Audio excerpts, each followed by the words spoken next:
Dear Journal, when do we know that we've lost something?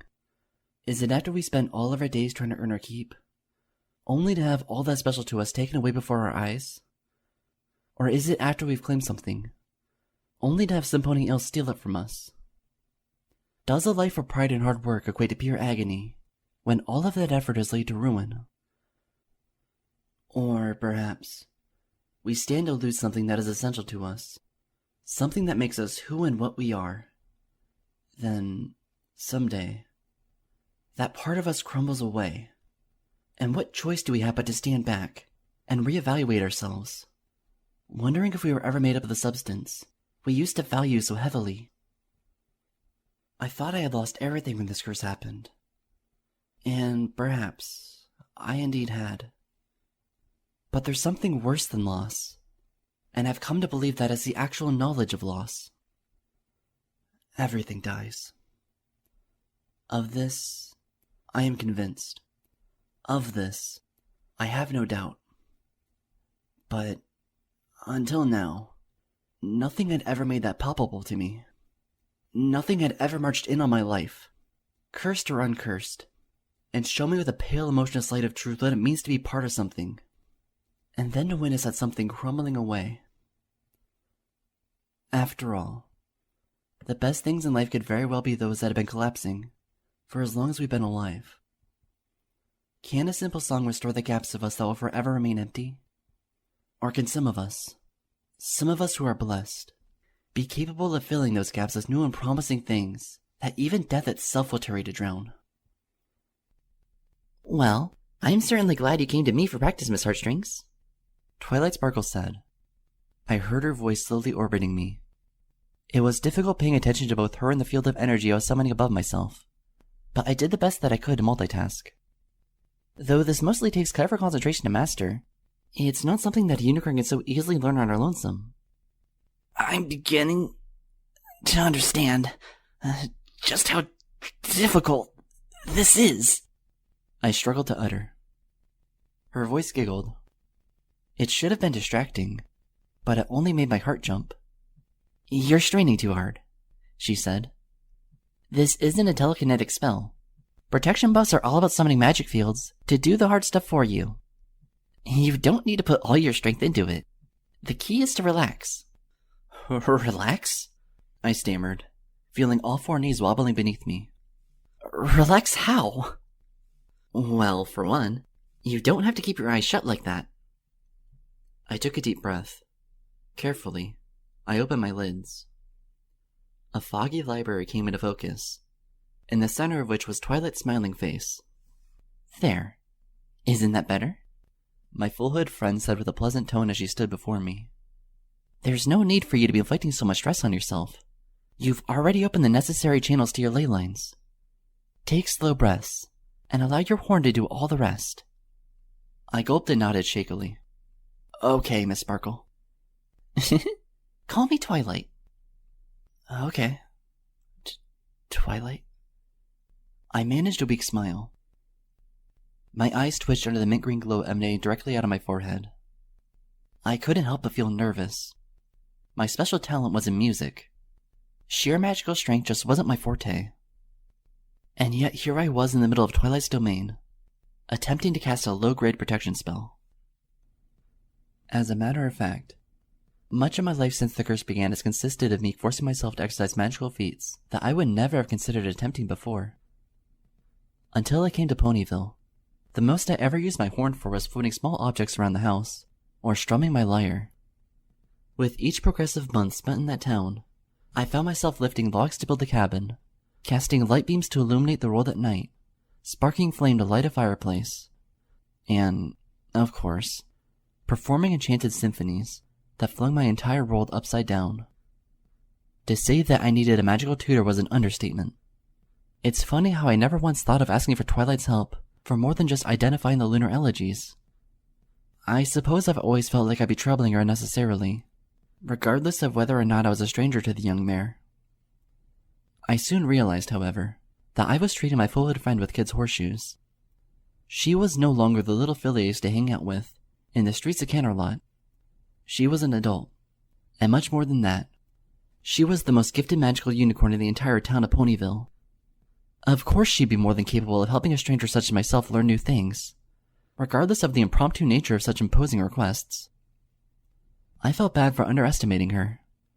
Not just for her gifts, but for her capacity for kindness and generosity. I can't tell if I'm doing it or not, I murmured, still sweating a bit. Can you tell if it's working? She smiled and merely pointed a hoof over my horn. See for yourself. Gulping, I glanced upward. My eyes blinked upon registering a thin sheet of emerald energy stretched above me like a glowing tarp. It was as if a dome of pure light had been erected just above my figure. Every time my heart beat, I could see rivulets of magic surging through the luminescent structure. Huh, I managed. Well, if that isn't cute. It's remarkably well maintained, Twilight exclaimed, gazing at the translucent dome as she paced around me. Especially now that you've decided to relax just like I told you. She paused and gave me a sly glance. Are you sure you haven't practiced this before, Miss Heartstrings?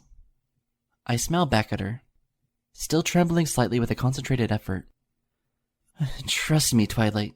If I knew I could learn so much from you in one go, I would have visited this library sooner. Truth is, I had visited her 3 times already, all in the same week. I had learned 15 more chords to the Eighth Elegy, and it dawned upon me that I'd never be able to play it if the Threnody of Night would just knock me unconscious and teleport me somewhere at random. If I had any hope whatsoever, of performing all of Princess Luna's forgotten instrumentals, then I would have to master the art of magical buffs in order to protect myself from the many mysterious side effects that the symphony might afflict me with. I almost wish you would visit me more often. Twilight's comment there startled me. I almost broke concentration as I flashed her a surprised glance. What? Well, what I mean is... She rolled her eyes at herself and clarified. I wish that unicorns in general would visit me more often, so I could help them with their magical abilities. I used to be a tutor back in Canterlot, assisting younger students in Celestia School for Gifted Unicorns. The look on so many ponies' faces when they gain control of their talents is absolutely priceless. Working here in Ponyville, I've been busy doing historical research and science experiments. I've not really had the chance to assist others with magic like I used to. Well, I am glad to have given you an opportunity, I managed to say, my knees shaking as I felt a sharp pain pulsing against the tip of my horn. Shh! Stay calm. She rushed over and stood a breath's distance from me. Breathe in and breathe out. You're encountering mana feedback along your ley lines. It'll pass. Just focus on the protection spell, and soon it'll maintain itself. I gulped, fought a few more waves of pain, and came through the brief storm with a relaxed breath. Whew. It really is like stretching muscles, huh? I gulped and produced a weak smile. Invisible muscles? The more you practice it, the better you'll get. I promise, she said. You're already doing a lot better than most novice practitioners in magic. If I didn't know better, I'd say you have an untapped gift in navigating your horn's ley lines.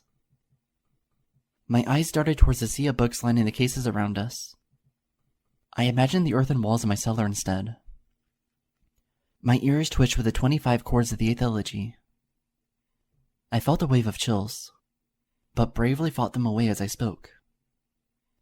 Well, the way I see it, it's never too late to learn things that just come to you naturally. I gulped. Or supernaturally.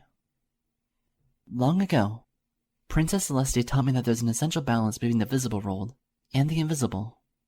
Twilight said, the realm of magic is like a mirror to the realm of physicality. They both reflect the same image. The light of the universe shines on each realm evenly. After all, sorcery is all about equivalent exchange. The fact that we're here, in the flesh, means that we are just as capable of expressing ourselves through mana and energy. It's not a matter of whether or not unicorns can find their ethereal talents, but a matter of when. When did you find that connection, Twilight? I asked, though I felt like I already knew the answer. Was that how you got your cutie mark? She smiled gently, Her eyes caught in a distant thought. Long ago, my horn produced a spark, and I discovered my talents.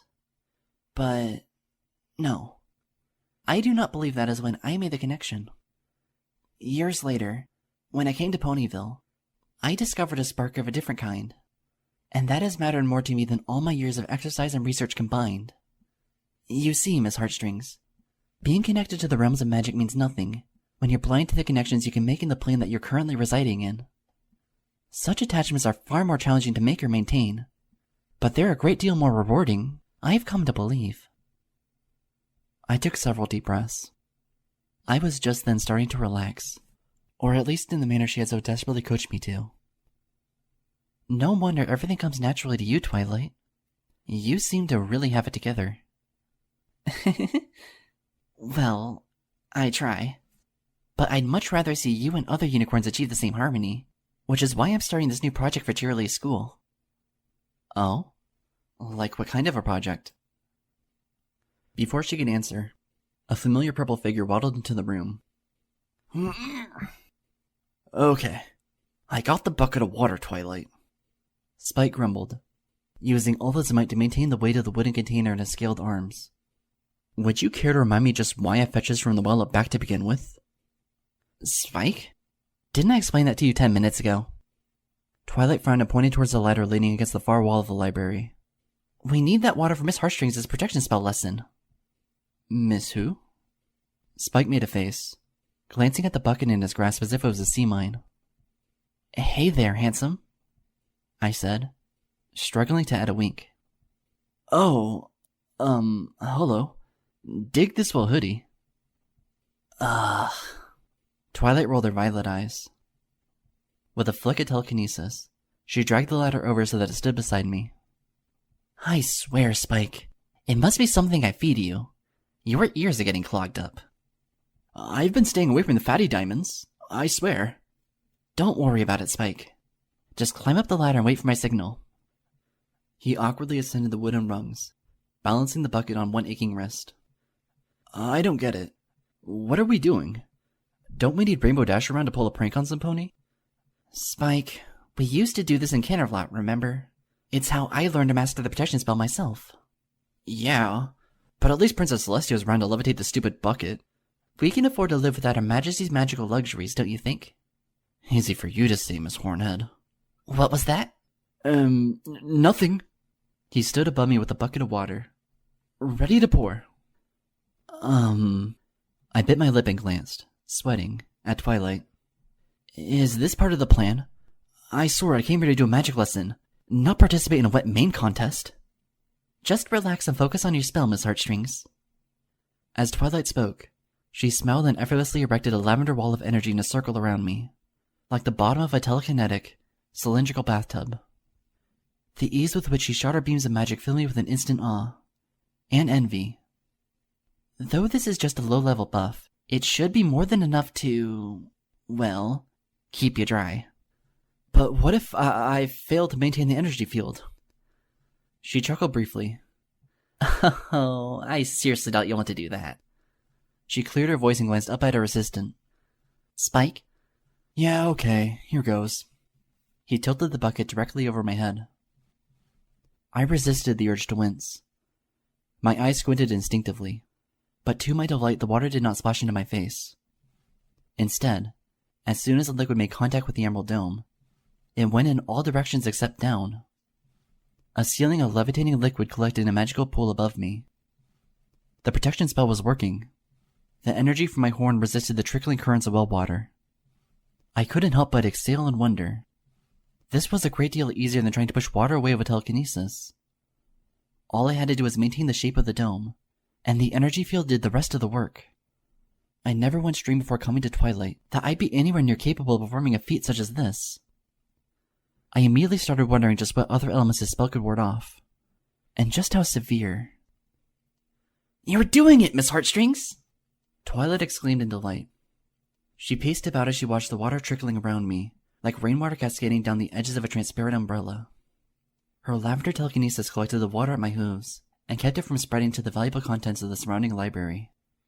I must say, your speed of mastery is amazing. Keep it up, and you can learn a mid-level protection spell in no time.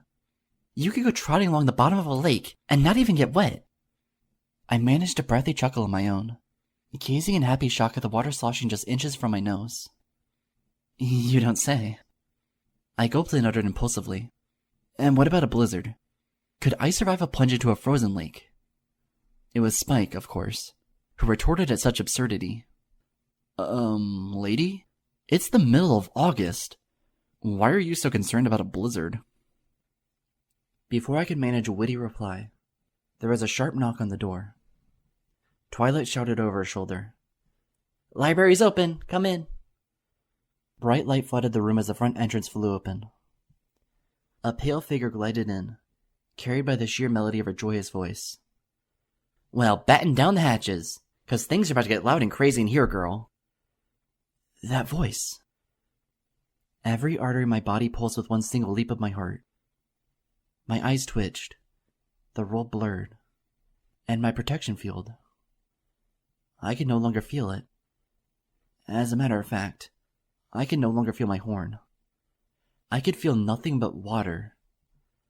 I was doused from wing to tail, soaked all the way through to the bone as my concentration shattered like an ice sculpture. The shock of the severance from my ley lines and the force of my breath being shot out of my freezing lungs were nothing compared to the waves of amazement surging through my mind. I collapsed in the middle of Twilight's telekinetic field, blinded by a mat of gray mane hair falling like a bathroom curtain over my eyes. Oh dear, Miss Heartstrings! Twilight's voice exclaimed, though the breath had a trace of shameless amusement to it. I'm so sorry. Holy guacamole! Spike exclaimed from somewhere above me. Oh shoot, I had no idea you're tutoring magicians, Twilight. The familiar voice came closer. I smelled the scent of vanilla perfume. I saw the bright streaks of candlelight against my shivering eyelids. I thought those days were long behind you. Well, just because I'm not a teacher like you, doesn't mean I can't lend my talents from time to time. Seriously, Twilight? If you lent any unicorn your raw, unfiltered abilities, her head would explode. We're lucky this mare got doused with water and not her own brain fluids. Oh, please. Twilight giggled awkwardly. Hey there. I'm really sorry for that. She was right in front of me. I reached a blind hoof out, and she caught it in a warm forelimb. Before I knew it, she was parting my mane hair with pale telekinesis. Through a wet world, the first thing I saw was her violet eyes, framing an alabaster smile. Every detail made my heart beat faster. Her white coat, her violet-streaked red mane, her crescent moon key mark bespeckled with tiny stars. I should know better than to walk in on Twilight Sparkle here without warning. This one time, she nearly set her parents' drapes on fire. Hey, Twi, you remember that? That was the week before you were taken to Celestia's palace, wasn't it? Hey, stop it. I try my best to forget that. But I couldn't have forgotten that. I couldn't forget anything. And her face. Moondancer? I stammered. She gave me a double glance, and then a smile. Her smile. I wanted to hug her. I wanted to collapse. I wanted to faint and wake up all at once. Then came a shiver, and I remembered something that was far more real than this precious moment. I gulped. I sat behind you in Candlelit Preparatory School, 5th grade. It was the truth. For one of us, at least. You went on to major in education and sociology. Huh. Small equestria, huh? Moondancer smirked. There was an immortal glint of mischief and curiosity in her eyes. I felt like a foal once again, and I wanted to melt in her smile. I can't say your face rings a bell, miss. Lyra. I breathed. I realized that it must have sounded like a whimper, so I gulped and forced my soaked lips into a smile. Call me Lyra, Moondancer. Well, Lyra, I apologize for not recognizing you. She rolled her violet eyes. But even Twilight here can tell you that I wasn't really all that much there in my school years. If it weren't for my extracurricular points, I swear, I don't know how I would have made it to 10th grade without trotting off a sheer cliff. I recall things pretty well, Moondancer. Twilight smiled as she gathered the spilled water and levitated the liquid glow back into Spike's bucket. Funny that you decided to become a teacher, huh? Grrr. Moondancer spun and galloped straight towards her. Come here, you. Twilight flinched, only to be engulfed in a hug instead of a tackle. She and Moondancer happily nuzzled each other before sharing a friendly gaze. It's so nice to see you again, Moondancer. I'm frankly surprised you responded to my letter as quickly as you did. And just why is that, huh? Moondancer stuck her tongue out. For Luna's sake, Twi. I'm a teacher now. I know the value of getting to papers on time. I treat letters all the same. Yeah, well, Twilight said with a chuckle. You still surprised me. She briefly hardened her gaze. And don't use Princess Luna's name in vain like that. Nightmare Moon has been driven out of her spirit now. She deserves more respect. Less than 2 minutes in, and I'm already getting grilled. Moondancer winked playfully. Oh, Twilight. You're still the same adorable little historian I loved hanging out with. Yeah, well, I'm trying to loosen up these days. Try harder. Heck, I'll help you, girl. Where does a couple old Philly friends go to party around here? Moondancer? Twilight protested, all the while giving me an embarrassed side glance. That wasn't why I asked you to come to Ponyville. Yeah. We can get to the project later. I just arrived, Twi. Moondancer groaned and slumped her saddlebags off her back, tossing them like a sack of bones in the middle of the floor. My hooves are positively aching. I thought you took the train here, and then I had to trot clear across Ponyvania. Ponyville. Twilight smirked. And if you so much plan to spend 1 week here, much less 3, then the first thing you're gonna have to lose is the candle affinity for little exercise. Trust me, I've been here a year and a half and I'm still struggling to flex my muscles. Hey, if there's anything I do best on my vacations off, it's stretch muscles that haven't been stretched in a while. Moondancer trotted over to a bench and slept down. Her eyebrows wagged as she said, If Ponyville is anything like Las Pegasus, I should have no problem whatsoever. Catch my drift? I don't know if I want to, Twilight replied with a wink. She turned around. Spike, would you mind grabbing Moondancer's bags? Yeah. This is sure bringing back memories. The dragon muttered as he placed the water bucket down and marched over towards the discarded saddlebag. I thought my bellhop days were over. And what a cute little waddle you have when we play Butler, Green Spines. Ugh, Moondancer, don't call me that. Come here, Spike. Give Auntie Mooney a hug. That's what you used to call me when you were an infant, remember? Ew, I did not. Twilight giggled. Yes, you did, Spike. I was there. Whatever. Enough of this mush. Let's just get this hug over with so that I can get back to my chores. Ah, Spike. Moondancer nuzzled him as they joined briefly in a close embrace. Is Twi still working your scales off? No more than usual. At least there are more gems to chew on around here than in Canterlot. I swear, Ponyville was built on top of a diamond mine. Then I guess you won't be wanting any of the mountain sapphires I brought with me. Canterlot mountain sapphires? Spike exclaimed, wide-eyed. He regarded the bags in his grasp with sudden excitement. The ones with quartz sprinkles? Did you really get some? Lavender energy encased the saddlebag and lifted it from a suddenly greedy grasp. Twilight cleared her throat and produced something halfway between a smile and a frown. Dessert can wait, Spike. Aren't you forgetting something? What? Twilight opened a nearby cabinet and floated a white towel out. She hoofed it to him and motioned towards me with a smirk. Spike bit his lip. Oh, right. He marched towards me, making a face. How come I'm suddenly the one who's forgetting about our guest? Moondancer's here. At least I have an excuse. Whoa, girl. Moondancer giggled and nuzzled Twilight again. Maybe you have changed after all. I'm just really glad to see you, Moondancer. Twilight nuzzled her back, smiling warmly. It feels like an eternity. And how? Yeesh. Twilight Sparkle, vanquisher of endless night and dragon slayer. Just how do you manage? I haven't slayed any dragons. That one that I wrote you about, The dragon who was perched up above Ponyville. He was talked into leaving. And that was all my friend Fluttershy's work. Your friend, huh? I never thought I'd hear myself say this. But you should tell me all about these friends of yours, Twi. I swear, this is like visiting a distant cousin, only to discover she's got the ponypox. Moondancer? What? I think it's really spectacular, girl. Next thing I know, you'll have sprouted wings and begun moving mountains. I always suspected you were secretly an alicorn beneath that gorgeous lavender coat. It would certainly explain a lot, wouldn't it? Yeesh, Moondancer. Do you ever switch off your insanity? Only when I'm failing my students' papers. Oh, I forgot what it felt like to have you around. If you ask me, you could do with a few more doses. But let's talk about something else. I think we're scaring your guest mute. Sorry to just drop in like this, Miss Lyra, was it? I was beside myself. I felt like a numb shell of a pony.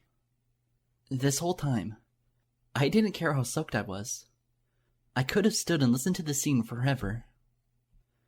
When Spike came to me with the towel, it was like a ghost was handing me a shroud from beyond a bizarre dream. I took the article and eagerly dried my face.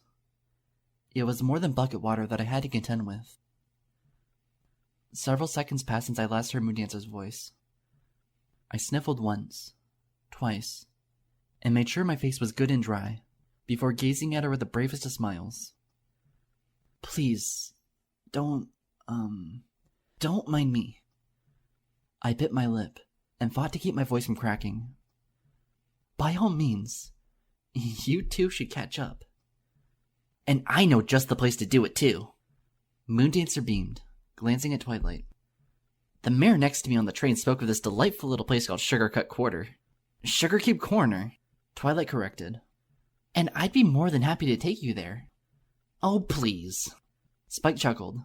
I have to wait on eating delicious sapphires? And you two get to go gorge yourselves at the local cupcake repository? Give us a break, Spike. Moondancer chuckled. Us girls have a lot of work cut out for us over the next 3 weeks. Twilight added, You can enjoy Moondancer's gift whenever.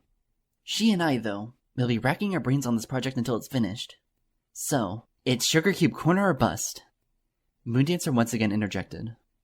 Plus, sexy fillies can never run out of sugar and spice. Twilight face-hoofed and groaned. I swear. I don't know how I'm going to survive you for more than 5 days. It only hurts 'cause you miss me, girl. Moondancer jumped back up to her hooves. So are we going, or we have to stop by the Ponyville Bank first? Ew, boring. What for? Because, Twilight gestured wildly. I thought you wouldn't get here until tomorrow morning. I just bought a gift for my friend Applejack yesterday. She gnawed on her lip in embarrassment. I'm currently empty saddlebagged. Why do I get the feeling that I'm going to have to hoof out bits for you? Again? What do you mean, again? You remember all those trips to Donut Joe's as a kid. Hey, you volunteered them. Only because you looked so adorably famished in those days. All the books you were reading. I'm surprised you had time to stuff anything edible down your throat. You make it sound worse than it ever was. Do I? When was the last time you ate today? Yesterday? Ye gods, Twilight. I'll be forcing you to munch on stuff all week, aren't I? If I had known ahead of time, I would have brought a queen's fortune. Moondancer, for goodness' sake, my treat. Both mares looked at me, blinking. Huh? My lips quivered. I swallowed a dry lump down my throat and smiled. My muscles shook inside my suddenly frail frame. I'll treat you. Both of you. I said in a warm little voice. Let's go to Sugarcube Corner together. We can talk about... I gritted my teeth, struggled, then produced. About this project that you two are working on. I'm really intrigued. I want to hear all about it. Miss Heartstrings, I feel so terribly rude as it is, Twilight said, blushing slightly as she glanced between her friend and a phantom stranger. I was just so excited that you came to me asking for a magic lesson. I didn't even think to consider that my friend might be arriving a day early. I can't possibly ask you to do something like that, especially after... our little experiment got all wet. Psst. Moondancer pretended to whisper aside at me. Do it, Philly. She needs more cinnamon sticks in her belly. Will you cut it out? No, really. I trotted towards them, afraid I would collapse on the razor edge of the bright gazes. I mean it. I'd like to treat you. Who cares if I got a little wet behind the ears or not? I smiled brightly. The image of the two fogged briefly, then returned to clarity in a blink. Trust me, this has been the highlight of my day. I gulped. I wanted to say week, month, year, even life, but I couldn't do anything drastic. This bubble of a moment was a million times more fragile than a protection sphere, and I was terribly afraid of bursting it. Let's go eat and chat somewhere, like friends do. I winced slightly at the last utterance, for it sounded to me like a mewling kitten's. I was horrified that they wouldn't look past it. They did. 20 minutes later, we walked into Sugar Cube Corner together. I felt like I was gliding on a cloud. Moondancer didn't stop talking. Twilight didn't stop nodding. I had both a headache and a heartache all at once. I didn't want it to end. Ever. Ugh. Look at this decor. Moondancer rolled her eyes over every bright, pastel shape of the eatery's interior. It looks like Sapphire Shores turned diabetic, and vomited all over an architect's drawing table. Shh! Twilight hissed, blushing furiously. Mrs. and Mr. Cake are just over there! They might hear you! Mrs. and Mr. Cake? Seriously? Is the post office managed by a pony named Stamplicker? Twilight started growling. I found myself interjecting almost naturally. You haven't been around many Earth ponies, have you, Miss Moondancer? I smiled. She sighed as we found a table in the front to sit at. I've met my fair share in Philadelphia. But don't get me started on the rural names there. They make a sailor blush. You'll find that most Earth ponies around here have simple titles, but their hearts and minds are as complex as any Canterlot souls. I said proudly. Why, Miss Heartstrings, that intrigues me, Twilight remarked. Today's the first time I saw you. Do you mean to say that you're a resident of Ponyville? I gotta say, I love the name Heartstrings, Moondancer said with a grin. Tell me, girl, do you play music, or do you teach? I could never learn enough to feel comfortable as an instructor, I replied to her. I gulped and then gazed at Twilight. Nor have I mastered my talents enough to be anything famous, which is probably why you've never heard of me. I sat directly in the middle of the two. It felt as natural could be. This miraculous moment was threatening to slip away, gathering speed with each concrete-shattering heartbeat. All the sense of fullhood wafted up to me at once. I wanted to savor it as best as I could. But let's not talk about me. You two obviously haven't seen each other in a while. Feel free to chat as much as you like. Oh, girl. Don't tempt me. Moondancer grinned wide while Twilight giggled. If I get started about Philadelphia and my students and all the crazy city morons I have to deal with, you'll yawn that golden cutie mark of yours clean off. Twilight Sparkle caught her breath and said, Is it true that you foiled the 4th attempt in a row by your class to pull a practical joke on you? Students pulling pranks on a teacher? I made a face. That sounds horrible. For them, maybe. Moondancer winked. Just a few days ago, before I boarded the train, they plastered transparent paste over my chalkboard. Well, I always come into class early, and I saw their attempt to trap me the first moment I wrote on the board. So I got some adhesive of my own, and I applied it to their seats before roll call. Twilight snorted, covering her face with a hoof as her eyes went wide. Good grief! Her voice came out muffled. What became of that? Let's just say that it took more than a slip of paper to keep them sitting in class for detention, Twilight giggled. I don't know how you can stand such delinquents. I'd lose my temper in a day. I don't see it as a matter of disrespect, Moondancer said with a devilish grin. If anything, I'm helping them to be creative. They're always inventing new and crazier tactics. It's quite amazing, really. I always outsmart them, of course. I think they just do it to see how I'll best them next.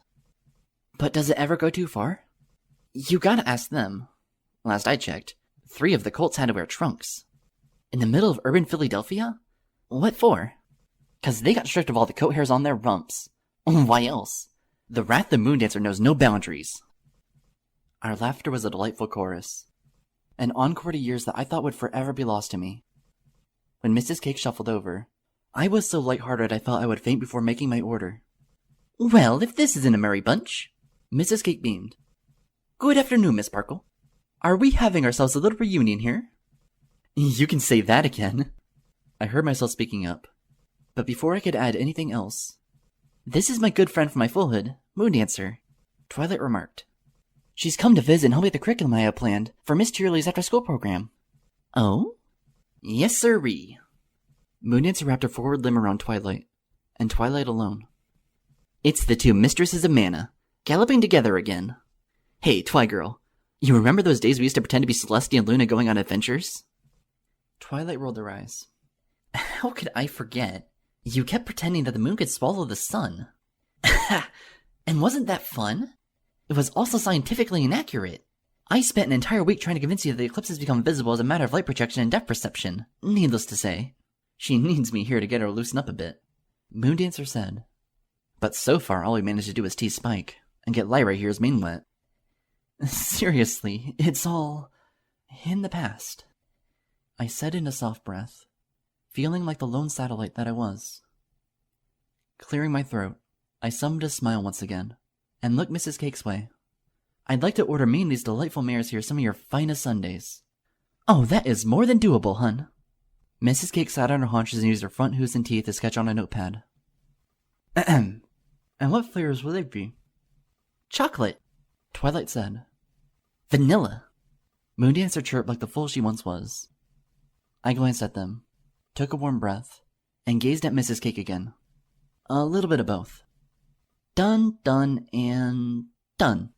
You 3 just sit and relax and I'll be back with your orders. Nice as always to see you, Miss Twilight. Same with you, Mrs. Cake. How's Mr. Cake doing, by the way? He finally got out of bed this morning. He's no longer dizzy, so that's a good sign, at least. I'm sure his head will stop aching soon. Anywho, I'll be back shortly. She trotted off. Moondancer blinked at Twilight. What's wrong with her husband? Oh, he slipped and fell a few weeks back. Turns out Pinkie Pie accidentally left a mess of spilled cake frosting on the kitchen floor while trying to make Applejack a birthday treat. Pinkie who? Oh, jeez. I can't even imagine the 2 of you meeting. Twilight practically gasped. I'm not sure the world could contain that much energy in one place at once. Hey, I'll accept that as a challenge. Moondancer's eyes grew thin and mischievous. Pinkie Pie, huh? I bet she's never almost burned her family's apartment down by baking fireworks, thinking they were candy canes. Oh my heavens! I forgot all about that! Twilight snickered. I could hear the explosion from my house 2 blocks away. My father almost wrung my neck. Moondancer exclaimed. Yeah. I giggled helplessly. He made you repair the damage at age 10, but you made a game out of it by pretending the holes in the wall were secretly a tunnel being dug to full knocks. Moondancer and Twilight both blinked at me. Their smiles faded under a suspicious squint. How in the heck would you know about that? I gnawed on my lip. I fidgeted with my hoodie sleeves, gulped, and pointed over my shoulder with a shivering huff. Twilight's dragon assistant. On the way out, he mentioned it. You girls must not have heard him. I thought you were going to do something about his penchant for gossip. Moondancer smiled at Twilight. He's still a baby dragon, Moondancer. You can't expect him to learn everything overnight. But you can expect to teach him everything, huh? Which is why you hold his purple scaly butt all the way to Ponyville. Who else does he have to hang out with in Canterlot? The same could be said about you, girl. Just how did you go about your metamorphosis? Huh? 5 new friends in a year? You're suddenly Miss Socialite. You kind of have me jealous. I wrote you all about it over the last few months. Why is it such a big surprise? On top of all the letters you write to Celestia, I'm surprised your hoof doesn't fall off. Moondancer. What? I'm happy for you, girl. She grinned. Doesn't my face just drip with joy? It's dripping with something, all right. Oh, hush. She stuck her tongue out. It's enough that I have to force myself to forget that I'll be muzzle deep in boring planning and outlining this time tomorrow. Your help will be priceless, Moondancer. I can't thank you enough. Then don't. You'll make my ears bleed. Just what is this project you're both working on? I asked, happy to be out of the firing range of their inquisitive stares. I keep hearing about it. Well, Miss Heartstrings, we have a one-room school on the edge of town, managed by a very kind and giving teacher named Cheery Lee. Twilight explained. There aren't that many children in Ponyville. Still, that doesn't make her job here any easier. She's having to juggle several different ages and intelligence levels all at once, while still giving the same curriculum. No easy feat, let me tell ya. Moondancer rolled her eyes. I had to teach a one-room school for 2 years outside the city limits of Outslando. That was not fun. If the students there played practical jokes, heck, it involved alligators and a crapload of pine cones. Ahem. Twilight regained control of the conversation. Well, ever since Nightmare Moon was defeated, there's been a renaissance of sorts in the quest for magical knowledge across Equestria. Many unicorns such as myself have moved from the major cities to the outlying villages to perform studies and experiments. As a result, there's twice as many unicorn children in Ponyville this year than there were last year. Magical ponies aren't as scarce a minority around here anymore, and it seems a shame to me that there isn't a special class of magical instruction catering to their gifts. I hear this Cheery Lee is an earth pony, Moondancer said. As horrible as it sounds, when it comes to teaching magic, she could use a little bit of a helping hoof from those with horns that do more than honking. I imagine she's tried her hardest to teach unicorns on her own, I remarked. I had, in fact, met Cheery Lee on several occasions. I couldn't fault Moondancer for not knowing how intelligent and resourceful the local teacher was up close. Still, Cheery Lee was only one pony, and she had no horn to perform magical experiments with. Where exactly do you two come in? Moondancer smiled. It was Twi's bright idea here to set up a study course of her own, but one that could be as equally informed with earth ponies and Pegasi as it is involving with unicorns. There's no reason ponies of all trots of life can't learn about magic. Most of all, we can make it fun for little scamps. Well, yes, Twilight murmured. But most of all, we have to find a way to be as informative in as few lessons as possible, while at the same time not confusing the young minds. So we make it fun. Moondancer leaned over the table and spoke above her friend. That way it'll stick in the fools' minds, and they can take the knowledge with them to schools of magical arts, if they so choose. Every institution should promise opportunity, no matter how small. We're surrounded by ponies named after dessert trays. Ugh. Twilight rolled her eyes and chuckled. I cleared my throat, drawing their gazes on me. Well, I think it's a great idea, and I'm proud of the two of you tackling it together. I'm guessing you'll be using the library non-stop over the next few days. As a matter of fact, yes. Twilight Sparkle fidgeted somewhat guiltily, avoiding my gaze. I fear that it's only safe to say that our lessons in casting protection spells will have to wait for a while, Miss Heartstrings. Nonsense, Twi. Moondancer leaned back and rested a hoof atop the table. If Lyra here wants to continue her magical lessons of winning bucket water with you, then who am I to trample all over that? The more the merrier. That's my philosophy. Moondancer, we can't afford to allow too many distractions. Twilight began, but was suddenly distracted by something glittering beneath the three of us. She glanced down at Moondancer's limb and gasped. Oh, Moondancer, that's beautiful. Uh-huh. What is? My philosophy? You must be getting me mixed up with Aristotle. No, that hooflet. Are those real ingots of silver? Moondancer blinked, glanced down at the shiny band around her hoof, then rolled her eyes above a pair of rosy cheeks. Yeah. Spare no expense. Pretty stuff, huh? Wherever did you get that? A more pertinent question would be whoever gave it to me. Twilight did a double take, then grinned slyly. Moondancer? What? What's his name? Is it Starflare, the astronomy professor from your same building? Maybe? How long have you two been going out? Long enough to start going in. Twilight Sparkle almost choked on her own tongue.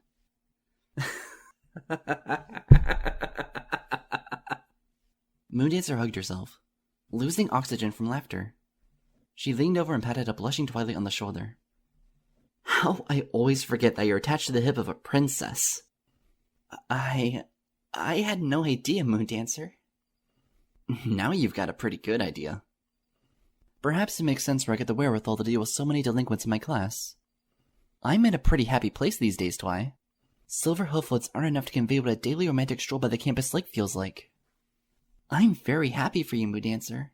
If Starflare is as handsome as he is intelligent in the letters you've written back to me... You know what they say about stallions with big brains. No. Twilight blinked. Moondancer blinked for a few spaces in time, then groaned. She decided to smile and lean across the table. So, what about you? Has the radiant and aloof apprentice to the princess met a very special simpony yet? Twilight's cheeks went red as she ran a hoof through her bangs. Moondancer? How many times have I told you to knock that off? What? Her eyes fluttered. You've made a bunch of friends to write home about. Yes, but I hoped you'd have met a stallion to write a novel about. Moondancer winked. A steamy one at that. Moondancer! We're... Twilight clenched her teeth, ducked her head low to the table, and hissed. This isn't the time nor the place. You still don't get out enough, Twi. Otherwise you know it's always the time and the place. She smirked my way. Let this be a lesson to you, Miss Heartstrings. Never let magic be your mate, or else you'll always be having dinner alone. I chuckled. To each their own, Miss Moondancer. Pfft, did I drop in on Sugarcube Convent? It's still summer in my book. Love's in the air. Take a good whiff, girls. I'm just not ready for that kind of a life, Moondancer, Twilight said. I've got research to do, books to translate, spells to harness. And why do them all alone, Twigirl? Twilight sighed. She smiled happily into the shadows of the place. Still, the thought is certainly appealing. She gulped. I doubt I'll ever meet a Mr. Perfect, but a Mr. Polite sounds manageable. Who would do the managing, I wonder? Moondancer remarked, and merely giggled when Twilight blushed again. She looked my way. How about you? Got a knight in shining armor with a thing for mares getting doused with buckets of water? I couldn't contain my laughter, though it was a dry, breathless thing. Here I was, sitting with two shades from my childhood. They were right in front of me, and yet so far away. My heart leaped to tell them of so many impossible things. Things that I had let go to waste in the years, that I could afford to bridge the distances between us. And then there were new things. Some glorious, some horrifying. And how I wished so terribly that they would be there to hold me, to listen to me, to become one with my sobbing, laughing, screaming, giggling spirit. I thought of the elegies. I thought of the cabin. I thought of my music. I thought of morning dew. I've not been here in Ponyville long enough to make anything of it. I finally said in a wavering tone. I cleared my throat and uttered more strongly. But if I could live here, I'd make as many friends and family as I could. I gazed lovingly at them, and I'd never let them go. Aww. Twilight Sparkle hugged herself as she stared back at me. Why don't you consider doing that, Miss Heartstrings? You'd be a lovely addition to this town. My first impulse was to shoot that comment down, as I had trained myself over a year of cursed conversations to dismiss such personal remarks. What came out of my lips, however, was empowered by the fool who used to play the role of Starswirl the Bearded with these two fillies. You really think so? If anything, you could give the farm air around here something nice to dance to, Moondancer said. Tell me, do you actually play any instruments or do you just write compositions? Oh, I play. I said with a bright expression. I'm not exactly a prodigy, but I like to think I carry a tune pretty well. Well, if there's anything I respect, it's a mare who holds her own. Moondancer smiled, her dazzling teeth showing. You got a sample for us? I felt bubbly inside, to say the least. I never thought you'd ask me, Dancer. As a matter of fact. My horn glowed as I pivoted my head to gaze down at my saddlebag. I opened the pouch and lifted the golden lyre out. I have this tune that I've been working on lately. I was actually hoping to share it with Miss Sparkle, but since the two of you are both here with this little reunion, I don't see why I can't. My voice came to a stop. My eyes twitched, as if navigating a fog, but it was only a series of cold vapors billowing out of my lips.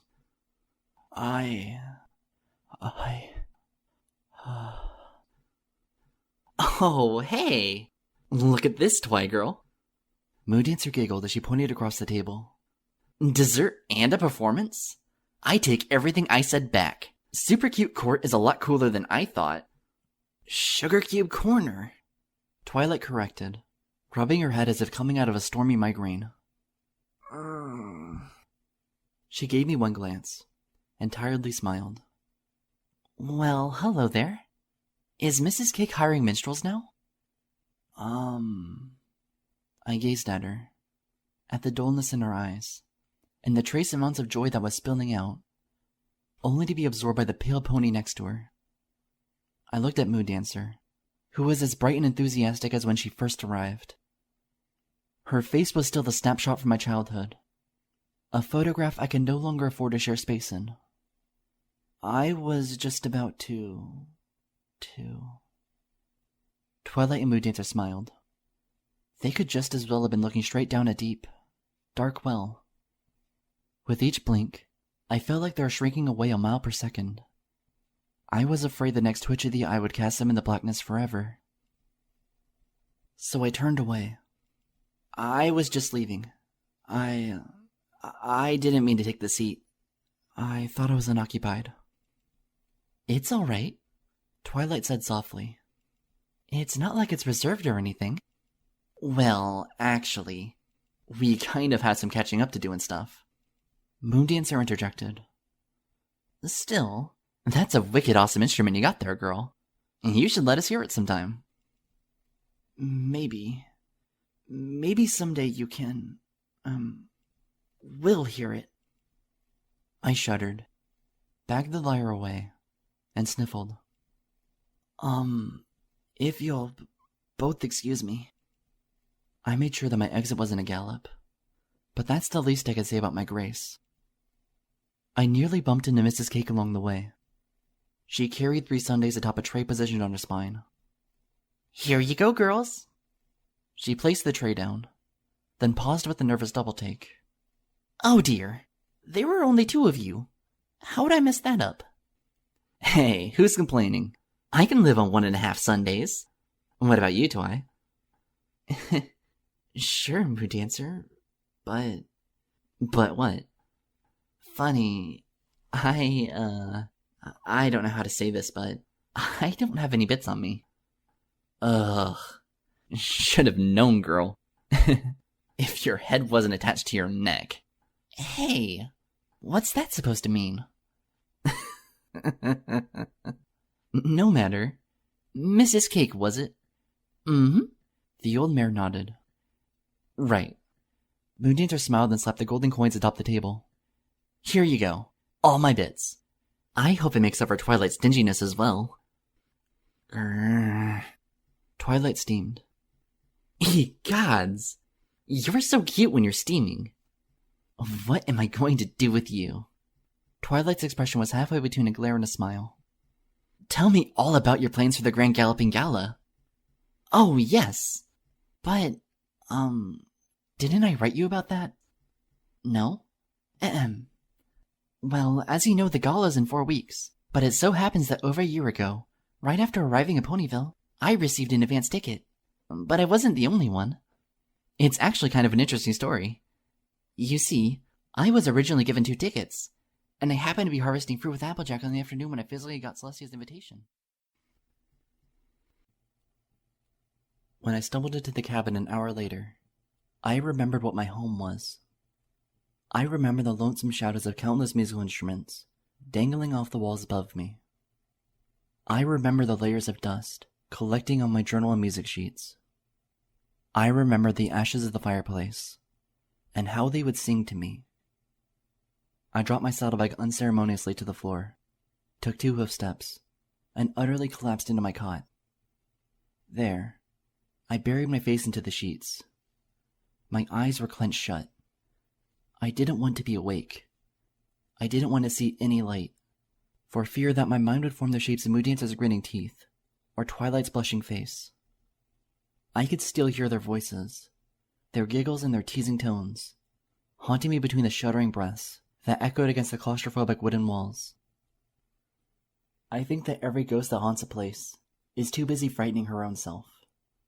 For what is more horrifying than the vacant spaces of her past? What she's lost only reminds her that there are so many more things to lose grip of, until she loses grip of herself. Seeing Moondancer and Twilight sparkle in one room, hearing their combined giggles and voices, I didn't think there were any parts of me left to be destroyed. The very moment my curse kicked in at Sugar Cube Corner, it was an act of deliverance. If I had stayed in that library any longer, serenaded by their melodic cheers, there would have soon been no single thread left of me. Then why was it that, as hard as I tried, I couldn't cry? I took a deep breath and turned over in my bed, my dry eyes following the wooden crossbeams of the cabin ceiling. I was smiling. I had to have been insane. What pony in my position, who's gone through what she's gone through, comes out of a meeting like that with only a grin? I've been through a great deal of trials and tribulation, yes. But to think that not one but 2 of my best friends from Fullhood would be in the same room as me, if even for a single day. Blessed Celestia. I just couldn't imagine how lucky I was. In the midst of so much loneliness and bleak desperation, an estranged soul from the past had bridged an impossible gap and blessed my life. I had forgotten how much I adored Moondancer, how much I cherished her lively demeanor, how much I enjoyed being challenged by her brazen speech and unorthodox sensibilities. Where Twilight Sparkle was a rock of emotional intellectual support, Moondancer was a living spark, a burst of energy that reminded me of the joys of existence in such a cold, cold world. And have both of them once again in the same place. Finally, the tears came, and they were some of the warmest I've had the pleasure of being scalded with in months. I reached over and hugged my pillow to my chest, and hummed into a delicious cloud that had engulfed me. I had been blessed. Yes, in the middle of such misery, I had been blessed to re-experience a piece of my past, a piece of myself. It felt as if parts of me were coming together again. I didn't care that they wouldn't remember me. I remembered them. I loved them. They were both alive and well. So long as I had a chance to witness their happiness, even as a complete stranger, I knew that all was right in the world. A world that belonged to them, though it was mine no longer. Perhaps I'd been looking at Nightmare Moon's curse and Princess Luna's elegies in the wrong light. What if there was indeed a purpose to my being there? What if I was the one soul in all of history, meant to perform some sort of sacred journey? It was as if the cosmos had appointed me a lonesome monk, destined to uncover some holy orchestra. I had been so faithful for so long. Was I finally being rewarded? I had paid my respects to Caramel. I had even used one of the elegies to save Scootaloo from certain death. Was Moondancer's visit payment for being a good servant to forces unseen? It hardly made sense, but I hardly cared. And what was more, Moondancer was going to be there for 3 weeks. 3 weeks. I had every opportunity to repeat the events of that day. No matter how bleak, there was bliss to be had. A giggle escaped my lips, like an immortal club of 3 fools I had once been proud to partake in. I hugged the pillow to my chest as I clutched those memories, buffered by the delightful events of the day. I was happy. And so I, Princess Celestia, hereby decree, Twilight says, her high-pitched voice echoing against the links of a colorful blanket tent lit up with rose-colored flashlights, that the building of thinking machines will be expressly forbidden in Equestria, or else they might grow smart enough to mimic pony ambition and try to take over the world. How wise of you, fair princess! I exclaim while performing a heroic bow with my stubby legs.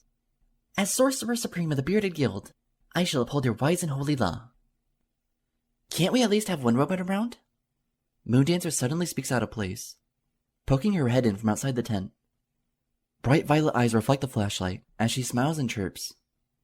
That way we'd have Zimponi around to polish our tiaras. Zimponi made of metal. Moondancer, Twilight protests in a whining voice. Shh! I'm Luna, remember? Ahem. Princess Luna, it is daytime. Shouldn't you, dearest sister, be in hibernation until it's time to raise the moon? Hey, it's my royal palace too. Moondancer frowns and folds her forelimbs in a pout. As she does so, the starlit lengths of my bedroom stretch behind her, illuminated in remote places by nightlights, shaped like musical notes. How come Star Swirl gets to be in all the meetings with you? Because... Twilight makes a face as she explains the obvious. He's a mortal unicorn, and unicorns do everything in the daytime just like earth ponies and Pegasi. Well, no wonder I rebelled against you. Shh! We haven't gotten to that part yet. Why don't I get ponies to serve me in the nighttime? You get your royal guard. That's fun, right? Ew, but they got icky bat wings. Moondancer's eyes light up. Why can't I have some robots? You can't have robots. Didn't you just hear us? I'm asleep, remember? I'm outlawing thinking machines. Why? Because they're dangerous. Why? Because ponies should be wise enough to rely on their own magic and strength. Boring. Moondancer rolls her eyes, then hops in place, shaking the whole tent. I know. I'll make an army of robots and we'll build a bridge to the moon, so ponies can go there and serve me whenever I like because there's no day or night on the moon. You can't do that! Twilight gasps as if a mortal sin had just been committed. That isn't historically accurate. So what? So what? Twilight rummages through a pile of stuffed animals to display a book, checked out from the Candlelit Library this very evening. It's written right here in the Chronicles of the Neoclassical Era that robots were lawfully forbidden immediately following the tragic events of the Glotarian Jihad. I want my robots to come with mana lasers. Moondancer trots gaily around us in a military march. Onward, our mechanical friends! Princess Luna doth commandeth thee to pew-pew in the moon's name, for we hath given thee license to make things explode for our glory. There will be no explosions! Come on, Moondance. Luna! You're supposed to be a princess! And it's my duty as princess to protect this land with our robot army. Come with us, sister. Our minions shall help us fight back the evil Smoos. There's no such thing as Smoos. Yeah. Nuh-uh. You just made that up. And so what? We're playing pretend, remember? But we're supposed to be the princesses. The royal sisters would never blow stuff up at random. They would if they were fighting off horrible soul-eating Smoos. Nuh-uh. Twilight glares at Moondancer. Uh-huh. Moondancer smirks back at Twilight. Nuh-uh. Twilight snarls. Uh-huh. Moondancer growls. Not your royal highnesses! I jump between them, fighting to keep my fake, furry beard hanging around my neck, as I plant a hoof into each of their chests. This is most unbecoming of you. Your royal sisters. You're all that remains of the Cosmic Matriarch's glorious legacy. Tell me, is this how she would have her daughters govern Equestria in her absence? Moondancer folds her limbs, and blows air out of the corner of her muzzle. No. She'd want us to get along. Twilight mutters. Then let me declare today a holiday. I say with a smile. As leader of the Bearded Guild, I've been granted authority to rename days of the year. I shall call this day Happy Sisters Day. And from this day forth, it will be the day the sisters remember how much they love each other and decide to get along. Moondancer and Twilight shift awkwardly. That sounds stupid. Moondancer says. Besides, September is the month for family appreciation, not July. Twilight explains. Every pony knows that. Then we'll change it when next year comes around. I say with a smirk. I look towards Twilight. Your Highness, if I may be so bold as to suggest, could a robot be made of steam? Surely a machine of such simple build would be capable of menial tasks without becoming smart enough to turn on its owners. Twilight leans back with a scholarly smirk and eventually nods. Yes, I do believe that would be acceptable, she says in an authoritarian voice. I glance Moondancer's way. And Princess Luna. Could fighting this smooth wait until after your robots help Princess Celestia finish building Candlelit Castle? She gasps with a bright grin. Could they use their lasers to carve the moat? Twilight leans forward excitedly. I'll even show them where to aim the mana crystals. Yay! Let's blow up some dirt.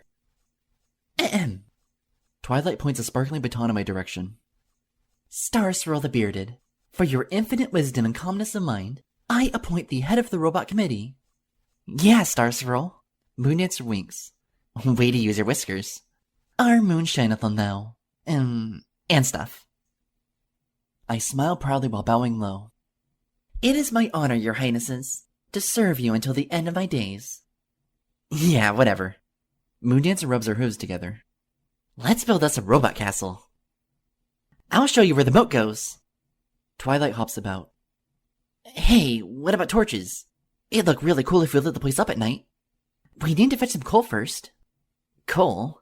How? Use your horn, little sister. It's what the cosmic matriarch gave you to sculpt the moon with. Ah, yes, but of course. We thanketh thee, wise and beloved Celestia.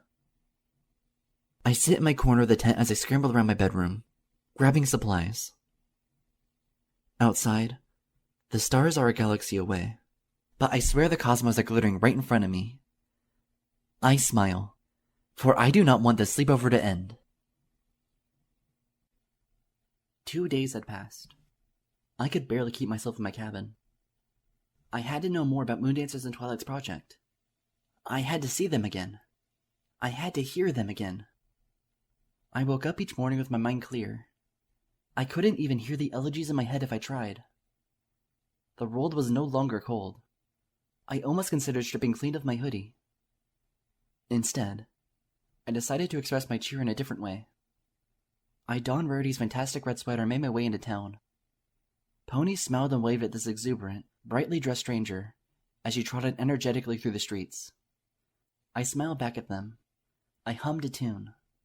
I smiled as I heard Morning Dew's voice. Finally, I made it to the front door of Twilight's library. I had already formulated a plan in my head.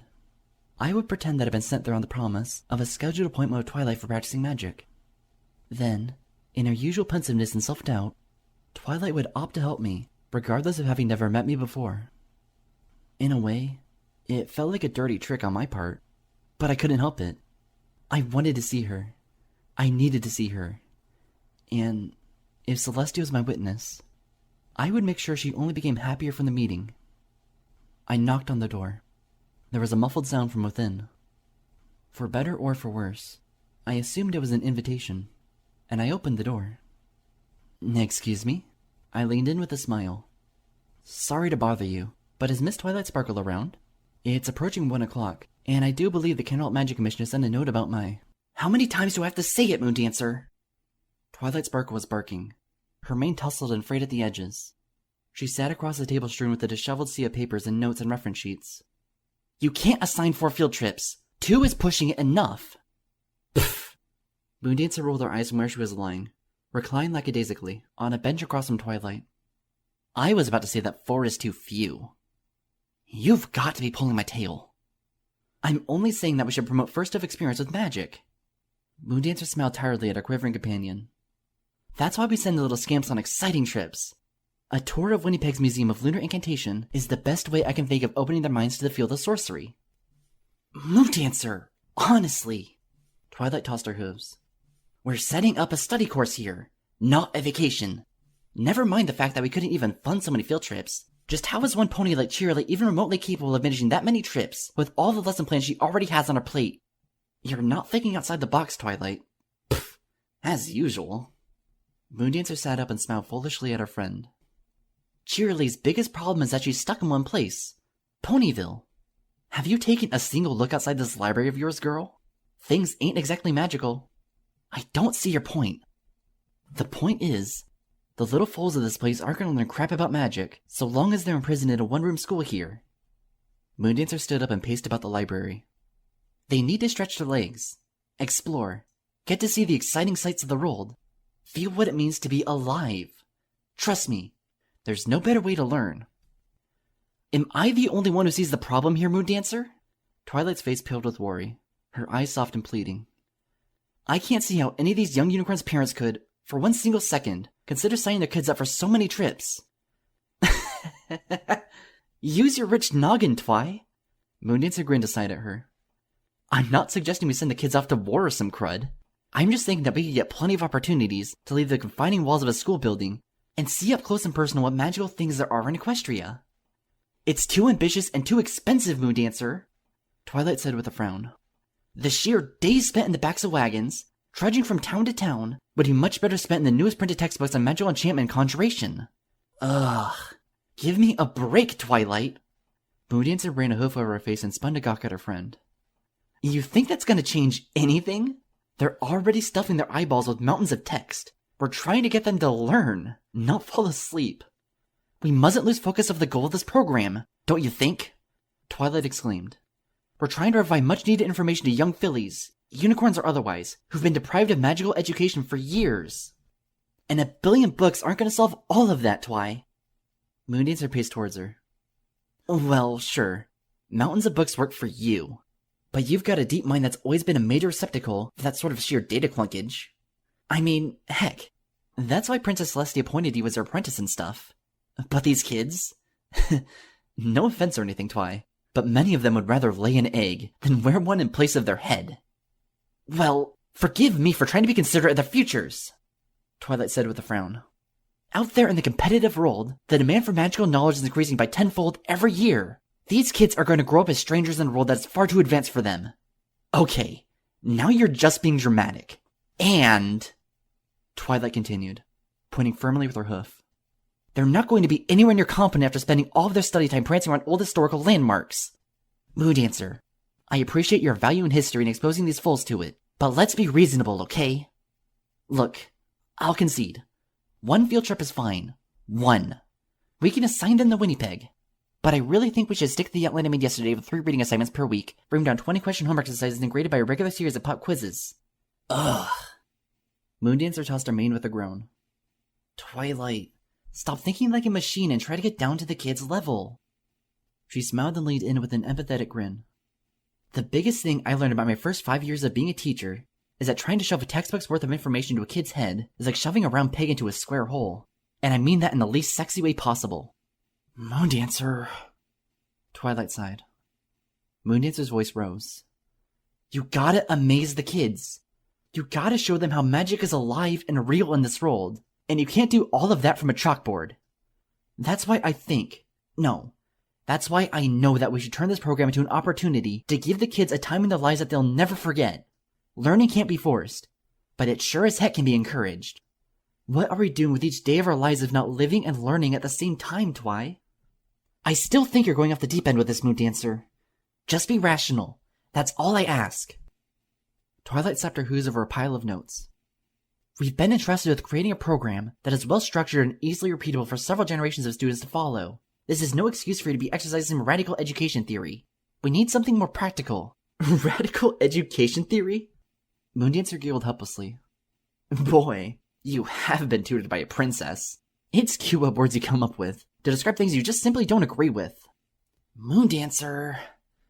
Twilight, I've been teaching for over 5 years. Moondancer's violet eyes briefly hardened.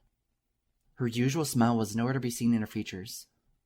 Radical or not, what I'm giving you is the crux of my wisdom and experience. Colorful as it may seem, it's what I know has helped kids in Philadelphia. And it would certainly help kids here in Ponyville. Does this look like Philadelphia? Twilight retorted. The same rules don't apply here, Moondancer. And if you ask me, I'd say that you weren't taking this program very seriously. Moondancer shook her head and smirked towards the floor. Twilight frowned. What is it now? You've really been in this town too long. Moondancer straightened her mane and gave Twilight a flippant stare. I think the boring walls of this place have jaded you. For a brief moment, Twilight's teeth shone. She slowly rose from her seat. Now just a minute. I cleared my throat. Both mares turned to look my way. The heat instantly left their faces as they blinked in confusion. Yes? Can we help you, ma'am? I shifted nervously in the doorway. I wished I hadn't brought Rarity's sweater, for suddenly I was feeling like I was being cooked alive. I smiled under a tiny trickle of sweat. I'm sorry. I was looking for some pony named Twilight Sparkle to help me with a research project. Did I come at a bad time? Yes. Twilight stammered. I'm afraid so. Nah, come on in. Moondancer waved. Twilight flashed her a look of shock. Moondancer? She loudly whispered. What? Moondancer shrugged. We're kinda busy with this project, are we not? And let me guess. You stopped believing in breaks since you kicked Nightmare Moon's flank. It's already past noon, Twigirl. We could use a distraction. She once again motioned towards me. Seriously, come on in and introduce yourself. Excuse me? Hello? Is this your library now? No. As a matter of fact... Moondancer glared at Twilight. It's the town's library. If I'm not mistaken, you're assigned here to... I don't know. Be its librarian. Surely you can afford to help a random pony who needs to check something out. Twilight tossed her hooves. A book slapped ineffectually before a pouting figure. Fine, you're right. Her voice was curt, unmelodious. This is a library. Let's treat it as such. Don't take that tone with me, Twilight. Moondancer's brow furrowed. Just because I'm the one pony here trying to be nice. You just can't focus on a single thing for any longer than an hour. Twilight chuckled airily while shaking her head. There's a reason why I have Spike around. He can take care of the library duties while we work on this program. You're only here for so long. Is that always your solution? Make Spike do all the hard work? I swear, ever since you became an apprentice to Her Majesty, he's been doing overtime. I don't ask him to do anything that he doesn't want to do. And just how can he say no to you? Heck, Twilight, I remember the first day you got him. I never thought he'd become a servant. As a matter of fact, I always thought he was kind of your adopted son. Okay, enough of bringing Spike into this. Twilight suddenly snapped, her face red. And just what is this, huh? Moondancer growled back. And for your information, I didn't bring Spike into the conversation. You did. I only said that he'd be in charge of library duties so that you and I could maybe, just maybe, focus on this assignment that invited you over here to begin with. I bit my lip. My whole body was shaking at this point. Moondancer cleared her voice and expertly tossed a practiced grin at me. Seriously, I apologize. This library is always open to the public, even if its librarian has a closed mind. Come on in, ma'am. I'm sure I can look up something for you in this place's catalog. I mean, that doesn't take too much brain power, does it? Twilight still rattled to the floor as she jumped to her hooves and stormed off towards the far end of the treehouse. Moondancer blinked at her. And just where are you going? You're right, Twilight grunted. We need a break. For crying out loud, I was only... Just be quiet for a little while. Please, Moondancer. I mean it. Twigirl, come on. Moondancer glanced at her, at me, at her, then ultimately decided to scamper after her friend. What's going on here? Just loosen up. Oh, you've loosened me up enough as it is. Moondancer, seriously, I just need to, I don't know, do some reading or something. Reading? About what? I don't know. Just reading. It's what I'm good at, remember? Twilight, please. You're making a mountain out of a molehill. Am I? This is important to Cheerilee. This is important to the mayor. It may even be important to the princess. What would Celestia care? How the heck do you even start connecting those dots? There's a reason I take things so seriously, Moondancer. Oh, really? Tell me, 'cause I'd love to know. Because if we don't educate these young unicorns, then they stand a risk. My friend's words were lost to me, because by then I had stealthily shut the door to the library. I rested against the outside frame, my heart beating. I felt like a worthless scrap of flesh, wrapped in a ridiculously ornate sweater, bathed in sweat and sunlight. Each little vibration that shook through the door frame only made my heart drop deeper and deeper. If I had stayed there any longer, I knew I would just die. So, trembling, I trotted off, my head hanging by the sheer weight of a lump in the back of my throat. What was happening to my friends? Was some horrible spell cast on them? Did they start experimenting in some mind-altering enchantment, only to have it backfire? No. No. I was the only one cursed in Ponyville.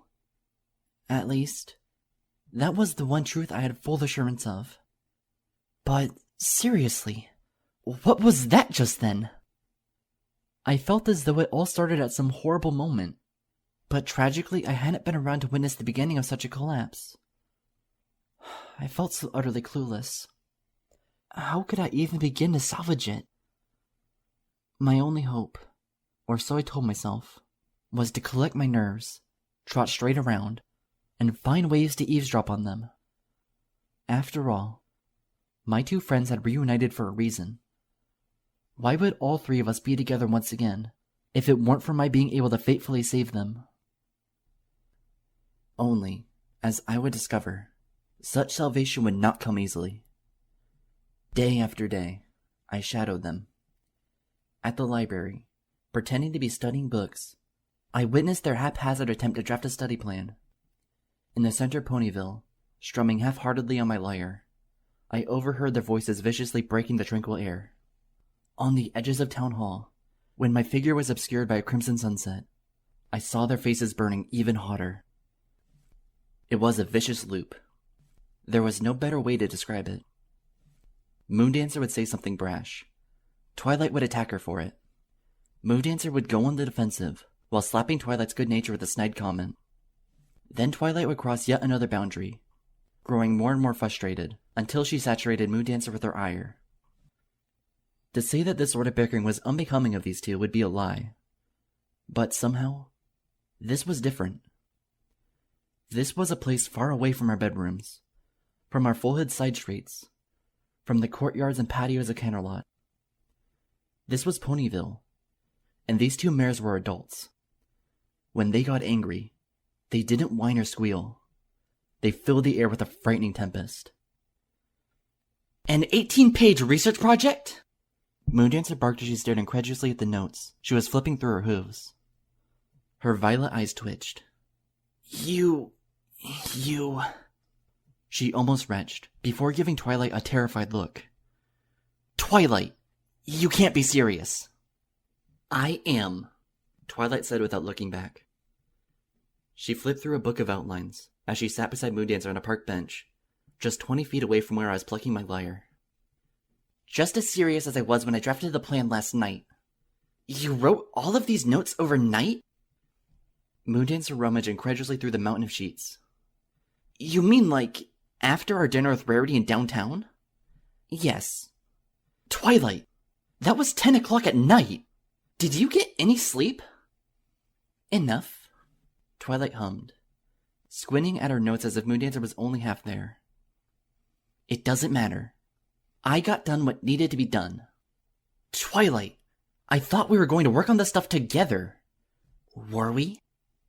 Twilight's jaw tightened slightly, but still she didn't look Moondancer's way. It's already 3 o'clock in the afternoon, and we're just now meeting. What's your point?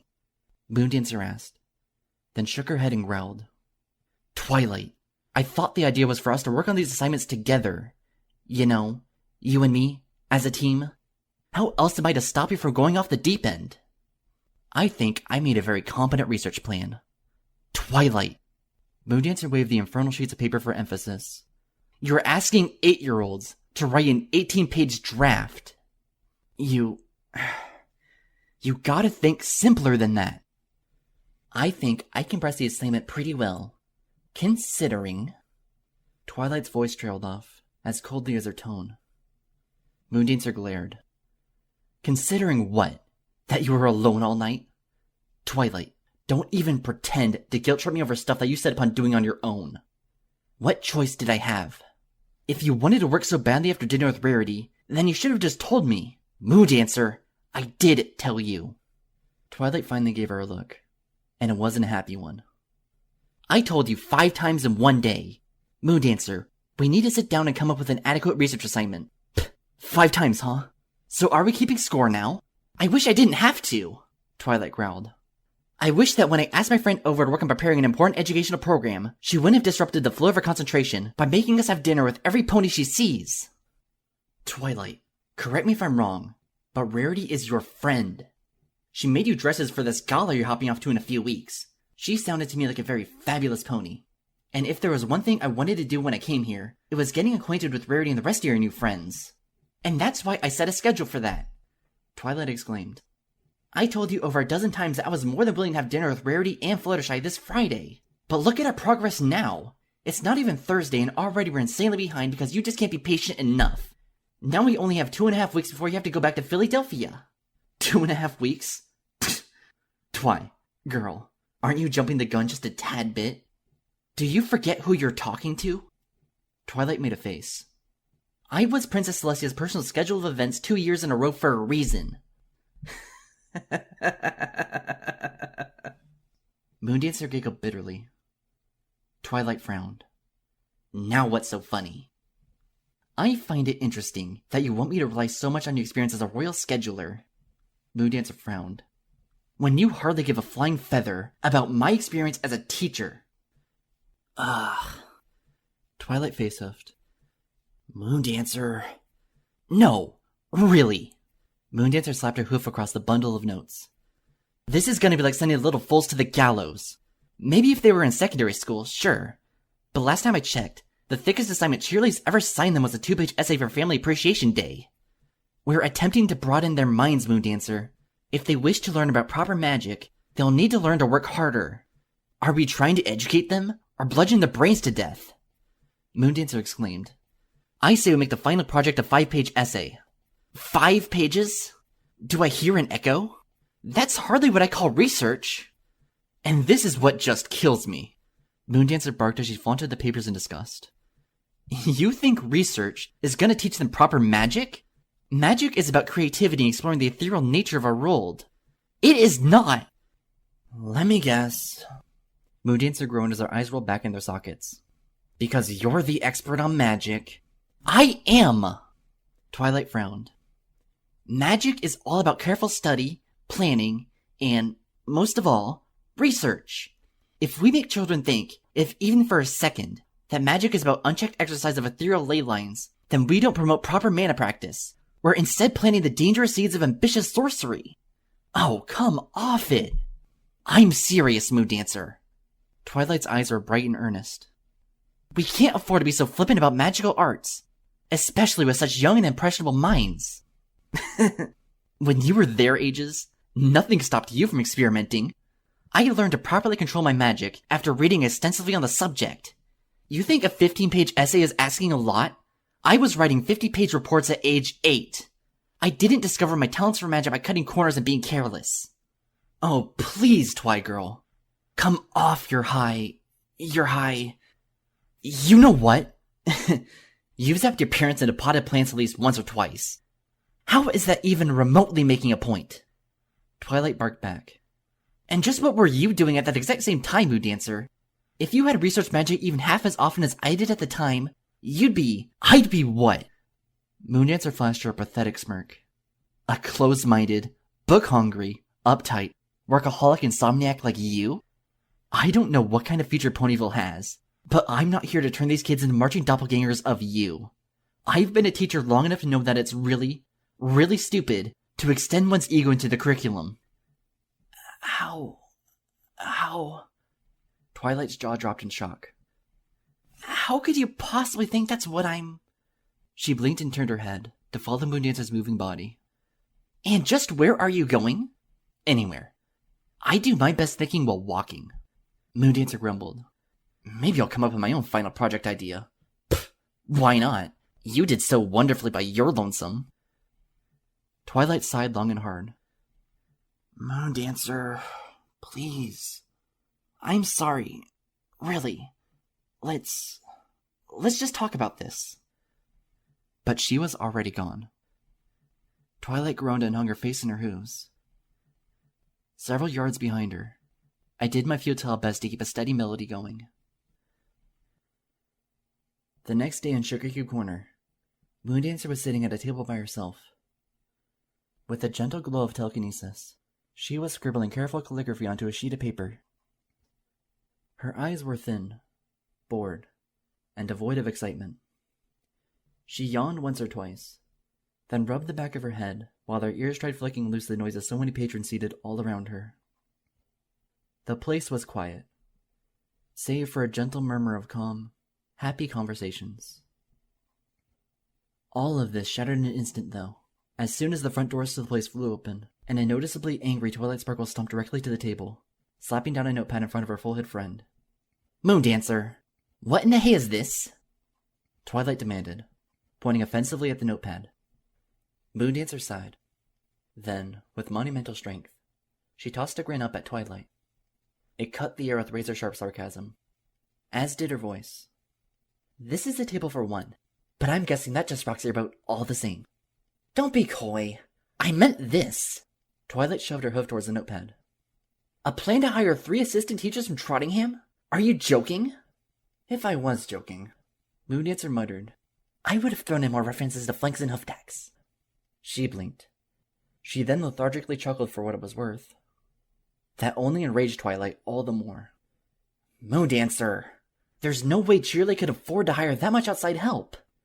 It's a heck of a lot more affordable than the field trips, and every pony knows how much he hated those. Moondancer, are you even trying anymore? Twilight Sparkle breathlessly exclaimed. How many times do I have to tell you that we've got to get the lesson plan finalized before we can even talk about additions to the faculty? She stopped mid-speech.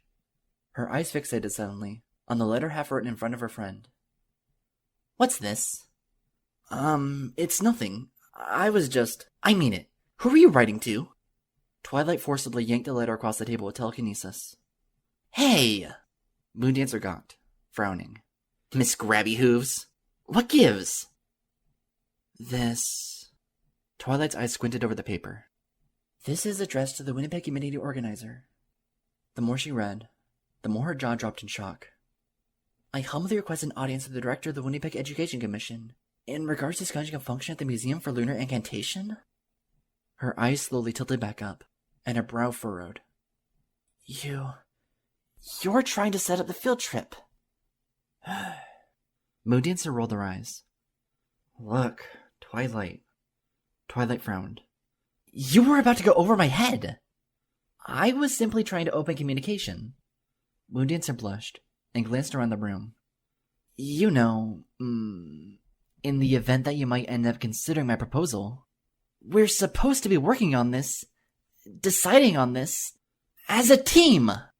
Twilight's voice cracked as it grew louder, gathering the nervous attention of many seated patrons around the eatery. How could you possibly think that we'd both be in agreement over this? I'd have hoped that you would have kept an open mind. About you going over my head? Twilight tossed the letter onto the table in front of her. Moondancer! How could you? Something twitched in Moondancer's eyes. She slowly crumbled the paper up. Tossing it aside, she rose her voice like a growling cat's. No, I wasn't going over your head, Twilight. Fuming, she icily stood up and glared at her friend from across the table. There might as well have been an ocean between them. You know why? Because there's no friggin' way any pony in the history of Equestria could possibly fathom scaling a head as big and full as yours. Please. Twilight rolled her eyes. Spare me. Spare yourself. Moondancer snarled. You need to hear this. Her eyes narrowed as she pointed an accusatory hoof. Ever since I came here, you've been nothing but an overbearing pain in the butt, which shouldn't come as a surprise, since you've always had something of a pathetic chip on your shoulder. Oh, great. Twilight laughed bitterly. I'm being preached to by the class jester. At least when I went to school, I was living it up. Moondancer grinned just as plastically. Sure, I wasn't earning perfect grades all the time like you, but I wasn't chaining my brain to some goddess-forsaken books 24/7 either. You know why? Educate me. Oh, I will. Moondancer gnashed her teeth and pointed at herself. Because I knew that there's more in life than reading and studying. Growing older doesn't mean you gotta stop having fun. I earned my cutie mark because I realized that teaching means dazzling your kids, just as much as it means informing them. Is that why you're stuck teaching general history and intermediate economics at a low-tier campus in central Philadelphia? Hey, at least I'm earning my teacher's desk. With each passing year, I'm climbing higher. You could have had it so much better, Moondancer, if only you were more serious and studious from the get-go. Oh, that's some rich advice right there. Moondancer cackled. Coming from the one mayor in all of Equestria, who has had everything hoofed to her from royalty. Twilight's eyes flared. And what's that supposed to mean? By this time, Mrs. Cake had quietly strolled across the tense room of blinking faces. She paused, gnawing on her lip to nervously entreat Twilight in a whispering voice. Miss Sparkle, if you and your friend wouldn't mind taking this conversation outside of my establishment? That seemed to calm Twilight somewhat. With a sigh, she nodded towards her. I'm so sorry, Mrs. Cake, she said in a low voice. You're right, we shouldn't be. No, please. Moondancer grinned devilishly. The tips of her pale ears were burning red, as she pointed a shaking hoof at her friend before folding her forelimbs.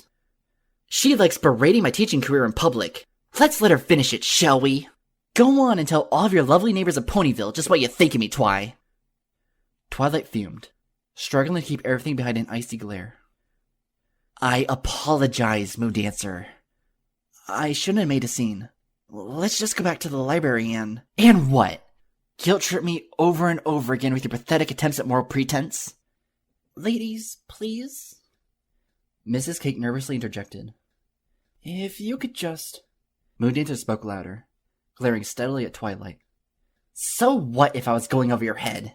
I would have gotten a heck of a lot more done on this project on my lonesome, without having to be roadblocked by all of your redundant little needs to double-check and overanalyze everything. You just never grew up, did you, Moondancer? Twilight gave her a look of pity. Even when we were little fools, you could never wait for a single second without doing something impulsively, and deciding later to call it a wise choice. Just how high do your students score in their aptitude tests these days, Moondancer? Don't bother answering. I've checked. Oh, did you now? And if you think that is the kind of result you're proud of achieving, then I feel almost as sorry for them as I do for you. I wasn't entirely sure what Moondancer's response to that was. The growling tone in her voice made the words difficult to discern, as did the rattling of the wooden table she bumped into, while literally jumping towards her accuser. Soon, the two mares were practically hissing into each other's muzzles. Mrs. Cake found herself awkwardly sandwiched in the middle of them. The entire room was awash in blank faces, wide eyes, and even a few trembling foals. And I had stopped playing my lyre 5 minutes ago. My hooves were pressed so tight to the surface of the table, I was certain cracks would form.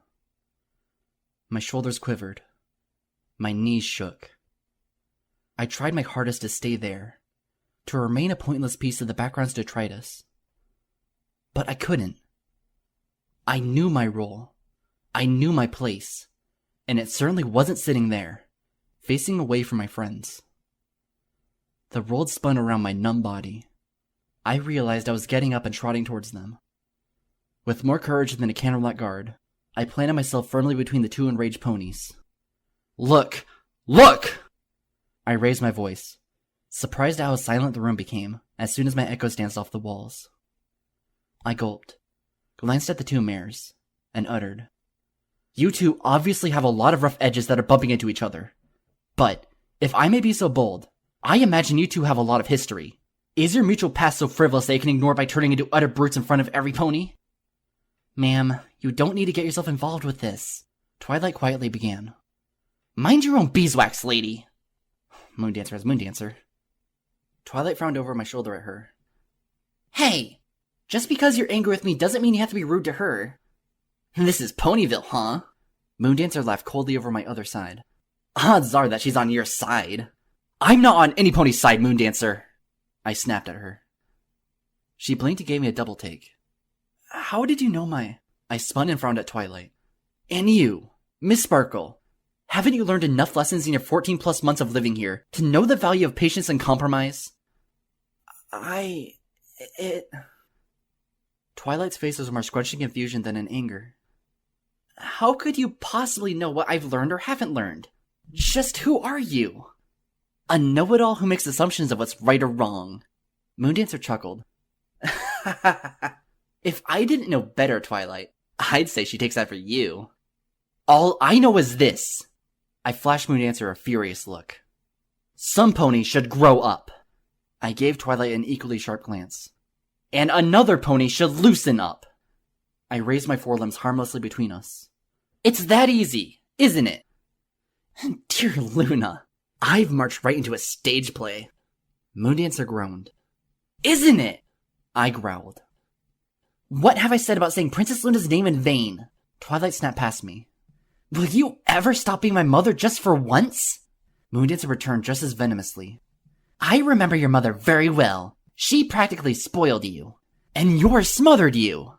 I was taught what it means to become a disciplined scholar. I was shown what it means to embrace life. Girls, please. I gulped.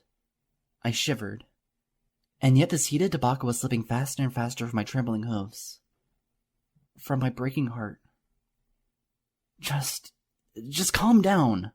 You were such good friends. Ma'am. Mrs. Cake leaned in and hushily whispered to me. I really don't think you're helping this any. I sweated.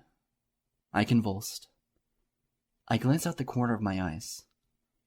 Every pony in the room was looking past me, through me. Their eyes locked onto the only two souls that mattered. The souls that were just about ready to tear each other to bits.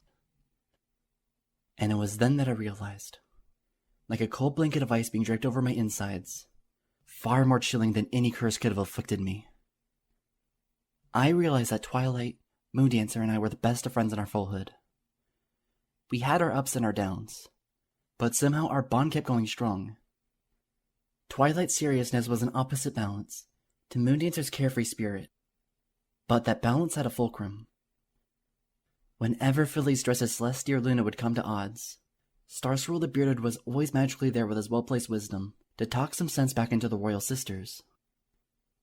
But this was different. This was Ponyville. These friends of mine were mere shadows of a brilliant childhood, cast by a glowing innocence that was now as mysterious and incorporeal as the forgotten nightlights that had once lined my bedroom, in another lifetime, in another world, in another universe. This was Ponyville, and I was not there. I was not there. Oh, dear Celestia. Please, I stammered, my lips fighting to remain as steady as my lungs. Twilight, Moondancer, listen to me. They didn't. How could they? Who was I? You never grew up, Twilight shouted. You're just the same silly fool who always wanted her way. I don't know how I ever tolerated your craziness when I was little, but I sure as hey don't need it now. And you're still the stuck-up smarty pants who always got her way. Moondancer howled back. Sugar Cube Corner shook as with a million earthquakes, and I was the only one who felt like collapsing. Quite frankly, I pity you. All those years you could have enjoyed yourself, and instead you enslaved yourself to books and ancient magic tricks, and all the dusty tomes of ponies long dead. At least I was making something of myself. What were you doing in your time? I was doing what you should have done long ago, Moondancer exclaimed. I was going outside. I was making friends. Hey, I have friends too. It may have taken me longer, but I learned how to open up. At least I found my friends the hard way, Moondancer said, her face briefly quivering as if from a labor pain. I went out into the world. I took risks. I made mistakes, sure, but I'm a better pony because of it. Can you say the same? Well... Can you? Moondancer glared. You're so big on learning, so tell me how come you can get wonderful things so easily, and then pretend to tell yourself you're smarter from it. What are you even going on about? Twilight exclaimed breathlessly. Oh, please. Not all of us make friends because of some magical connection to the elements of heaven. Harmony. Whatever. If I were you, Twilight, I wouldn't even begin to judge others on friendship after receiving my companions as a consolation prize from the fates. There was a thunderous sound. Twilight's nostrils flared as she slapped both hooves atop the table, rattling Moondancer's letters to the floor. That's it! Leave! Excuse me? Moondancer chuckled incredulously. You heard me! Get out of here! Twilight was shaking all over. Her voice was cracking as moisture collected in the corners of her eyes. I don't want you anywhere near my friends! Oh! Moondancer paced coldly around the table, dramatically tossing her mane. How dare I trounce upon Twilight's holy stomping grounds, the sacred soil of Ponyville? Did you earn this place as easily as you earned your friends? If so, then no wonder this town needs a study course in sorcery so badly. Who would have thought that the element of magic would have such a hollow spark to it? Just... Twilight was hyperventilating, her face pale as she stared blankly through the table. Please leave. Come on, Twilight! Moondancer growled. Her eyes were aflame. You're smarter than this. Look at the big picture. She gestured wildly towards the surroundings. Over a year spent practicing the same old magic and the same old incantations in the center of some stuffy library in Ponyville. Her face briefly rushed before she hissed. You haven't learned diddly squat about friendship. The only reason Princess Celestia accepts all the inane letters you send to her is because she coddles you. She always has. Equestria's most gifted magician might flank. You silly, misguided child. Bright lavender light flared in the center of the eatery. Ponies gasped and flinched. Twilight was glaring at Moondancer, and her eyes were glowing hotly as she jerked towards her. Moondancer likewise dashed forward. Stop! I bellowed, suddenly in between them, planting a hoof against the napes of both mares' necks. I mean it! I glared daggers, before deflating with a sad sigh. Just... stop it. Both of you. I gulped, entreating whatever was left of my friends. Stop. Twilight slowly panted. Her eyes stopped glowing, revealing twin rivers of tears rolling down her cheeks. I turned to look at Moondancer. All the anger was gone in her eyes. She looked suddenly as if she had taken a bullet to the chest, but couldn't determine if the projectile had entered or exited. Maybe it had done both. Twilight slumped to a stool, staring at the floor. Moondancer shuffled about, before running a hoof through her mane, turning around, and trotting defeatedly out the exit of Sugarcube Corner. Every pony was quiet. You could hear the heartbeats like crickets in the distance, becoming one with every wall that was gradually shrinking away from me, and where I stood. I wondered if this is how the end of every battle feels. When the violence is over and every side realizes that nothing could have ever been won, because there can never be victory in collapse. Only heartache. I tried to ignore the ghostly sounds of Moondancer's shuffling hooves as she left. I even did my best to ignore the choking gasp of Twilight's quiet sobs, as she hung her face in a pair of hooves. The only thing that shook me out of my stupor was the sound of Mrs. Cake's hoof trots, as the noble mare walked silently away from the eye of the dissipated storm, reminding me just how lonely and ineffectual I was, and how I would forever be. Then, the shivers returned. The cold chills dragged me out of Ponyville, down dirt paths through the woods, and into the rattling shell of my wooden cabin. As soon as the door shut behind me, I couldn't stop moving. I couldn't stop pacing. I couldn't stop panting. I spun circles in the room. I felt like my beating heart was going to leap out of my eyes. I gnashed my teeth and paused before the hearth, leaning my horn against the brick-laid fireplace. The whole world shook, wobbled, and then bowled. Some pony was screaming. I watched in a lurch gasp as my saddlebag was tossed against the wall. Musical instruments fell in a rain of noise and chaotic crescendo. A flute shattered in half, and a violin splashed in a spray of wooden splinters. I trounced through it. I kicked the pieces everywhere. The pieces of me. The parts that could still make noise. And all of it yelling. The air tasted of blood, sweat, and phlegm. There is no scent sweet enough to mask the decay of childhood. I hurled myself into the bloodless wound of some forsaken corpse, and I found my cot waiting for me beneath it all. I curled up on it, hugging my limbs to my chest so that I would stop destroying everything left in the cabin that was still beautiful.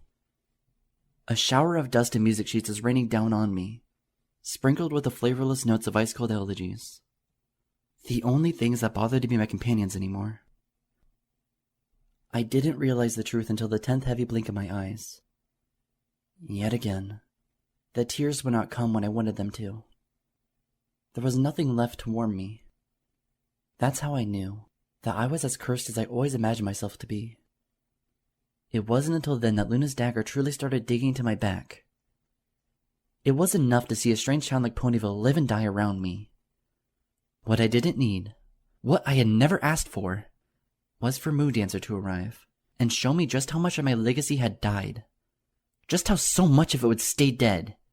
And just how much everything I had once treasured would never be so pristine again.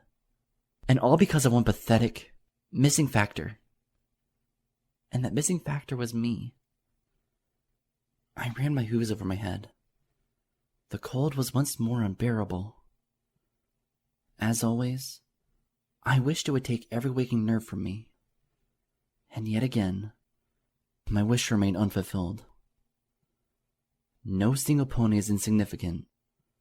Every life is a cornerstone to some unimaginably epic monument. When a pony dies, the entire foundation collapses with her. There are beautiful tragedies happening every day. Gigantic masterpieces of love and beauty that collapse between every waking blink. Very few ponies are cursed to bear witness to such holocausts. I was one of the few. In fact, the only one. I had been hopeless for so long. But now, and only now, I had become friendless. I shuddered and buried my face into my sheets as I tried to remember what the laughter sounded like. No. This was not a blessing. It's a good thing you came to me for practice, Miss Heartstrings, Twilight Sparkle said, her voice droning. She paced slowly around me in a silent shuffle. A protection spell takes careful concentration to master. It's not something that a unicorn can so easily learn, on her lonesome. I had no problem concentrating. I stood in the center of the library, easily erecting the green dome of translucent energy above me. As I performed the buffer, I preoccupied myself with another problem entirely. The true reason for my coming there. You look like a pony who's learned many things on her own, Miss Sparkle. I very carefully murmured from where I meditated. Her nostrils flared slightly. Her face was cold, deadpan, and heavy.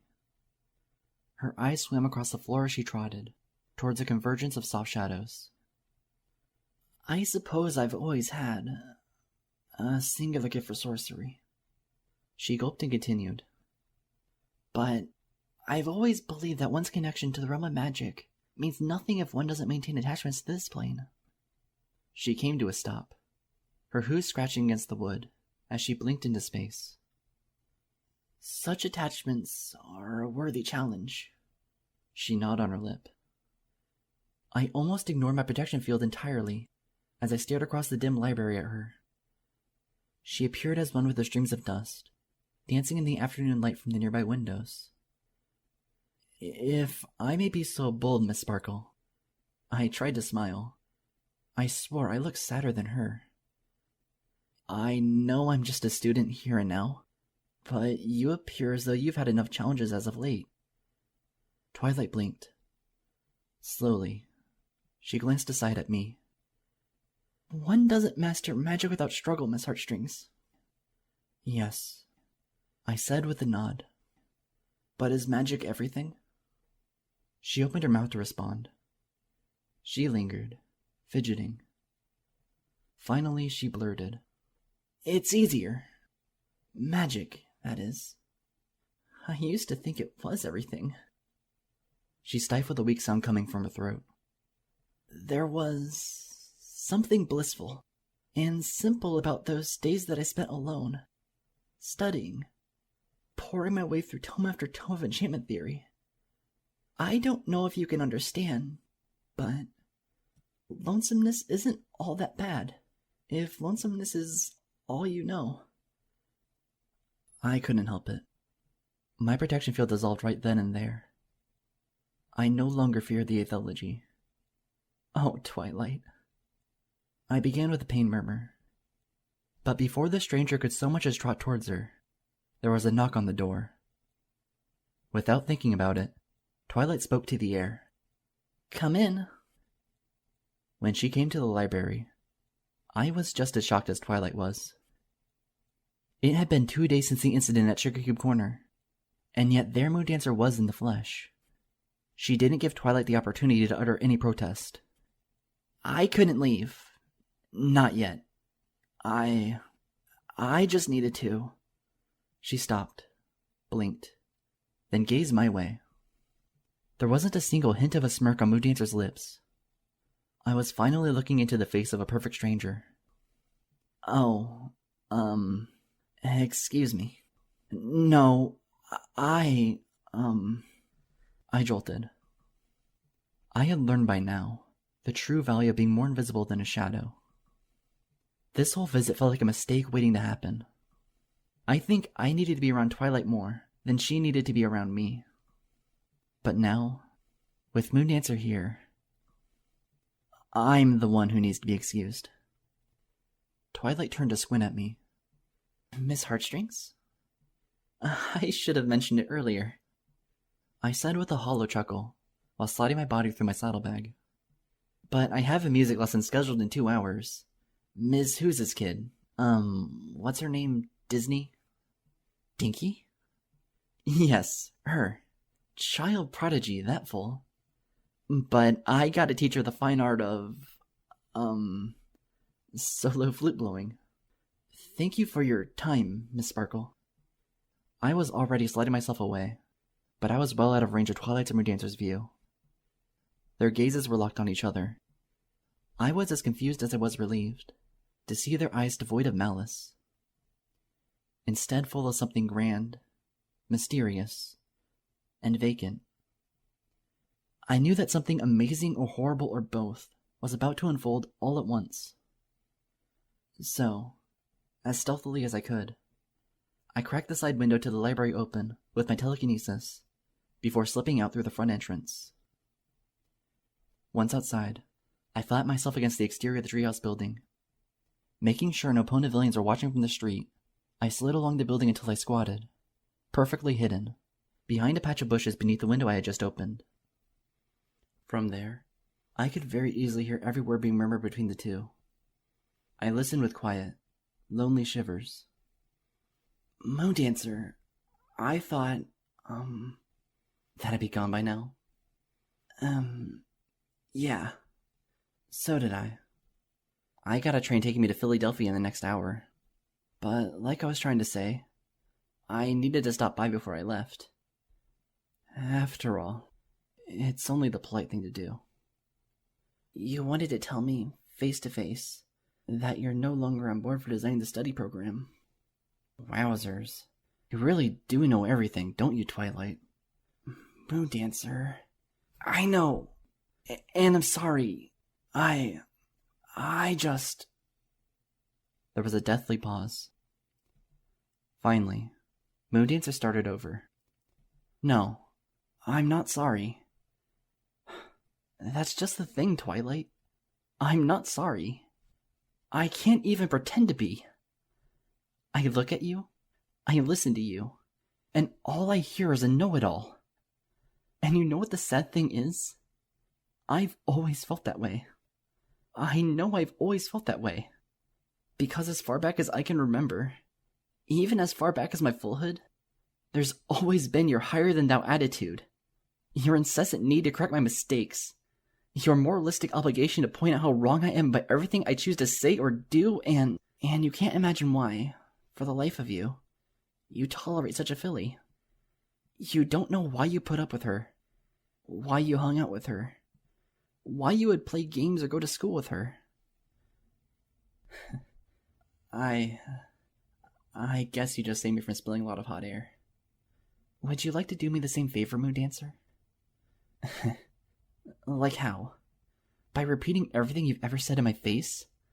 Berating me publicly when we're supposed to be having a good time? About how you can't stand how childish I am? About how you think I'm a big baby? About how you think I'm too lazy and goofy and carefree and... Do you even know the way you come across at times, Moondancer? Do you realize how much the things you say can hurt a pony? Do you realize how much you set yourself up to be hurt, Twilight? Again there was silence. After a while, I heard the minute scratching of their hooves. Judging from the echoes, I could tell they were universes linked from each other. Coming to Ponyville was a mistake, Twi. I only have myself to blame. It's yet another lesson I have to learn from doing stupid things. Over and over again. And I know you would only agree with me. Moondancer, stop saying, and don't you flip and try to placate me. Just what are you going to do? Are you going to try and talk some sense into me? Try and save something that's too much of a pain for us to even bother dealing with? Twilight, when we're in the same room together, it's like I'm walking on eggshells, and every little cracking noise bleeds my ears out. I feel like throwing up just thinking about how what I say may or may not flip you off your rocker. Do I really come across as that controlling? Moondancer, if half the ponies I knew around town could somehow get away with being as wild and unpredictable as you, but at least you can hang out with half the ponies around town, Twilight! Moondancer's voice cracked. So how come you can't stand to be in the same place as me? The next air of silence was bitter, like salt in the wound. Moondancer sniffled, and finally bled forth in a wavering voice. I can't lie, Twilight. You've made me want to snap my horn off in frustration more times than I can count. But at least I have the guts to admit when something needs to be buried. Something that was so unbelievably crazy to begin with. Her voice sniffled a bit more, cast alone in the great void of white noise, until Twilight's breath went forth for her. It's always been this way, hasn't it? I could almost imagine the gulping motion of her sore throat. Even as foals, we couldn't stand each other. How did we manage, Moondancer? How did we make it alive into grade school? I heard Moondancer chuckle. It was a wet thing, like an arrow wound. Well, Twilight, I guess children just bounce back to their hooves a lot more easily, huh? She sniffed one last time, and said in a firm voice, But I can't bounce up from this. Not anymore. It's just stupid. I know it's stupid. You know it's stupid. But we can't stand each other. We never could. I don't know. I don't even want to know what makes us think that we could. Twilight took a long breath. Her hooves shuffled, and I realized she was sliding away from the other mare. So, this is it then? Yeah, Twi. Pretty much. We could... That is... Twilight's voice fumbled like her face must have been. I'll send letters, Moondancer. I'll send letters and we can keep track. We can at least know where our lives take us. And what makes you think that I want to read them? Any more than you want to write them, Twilight? Moondancer's next breath took as long to come out, as she took to open the exit to the library. She stopped in the middle of the frame, and I heard her voice from both outside and inside. It had a ghostly quality, so that I almost understood what was slipping from Twilight's life forever. I'm glad, Twilight, that you're not alone here.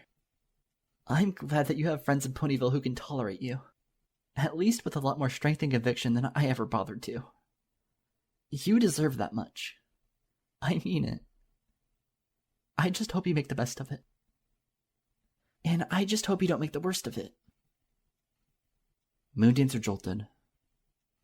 For a moment there, she sounded ready to say something else, until she realized, as I did, that words would forever be useless, to a chorus that has long lost its song.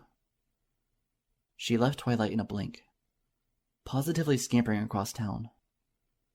When the door to the library closed behind her, I imagined Twilight's voice shuddering.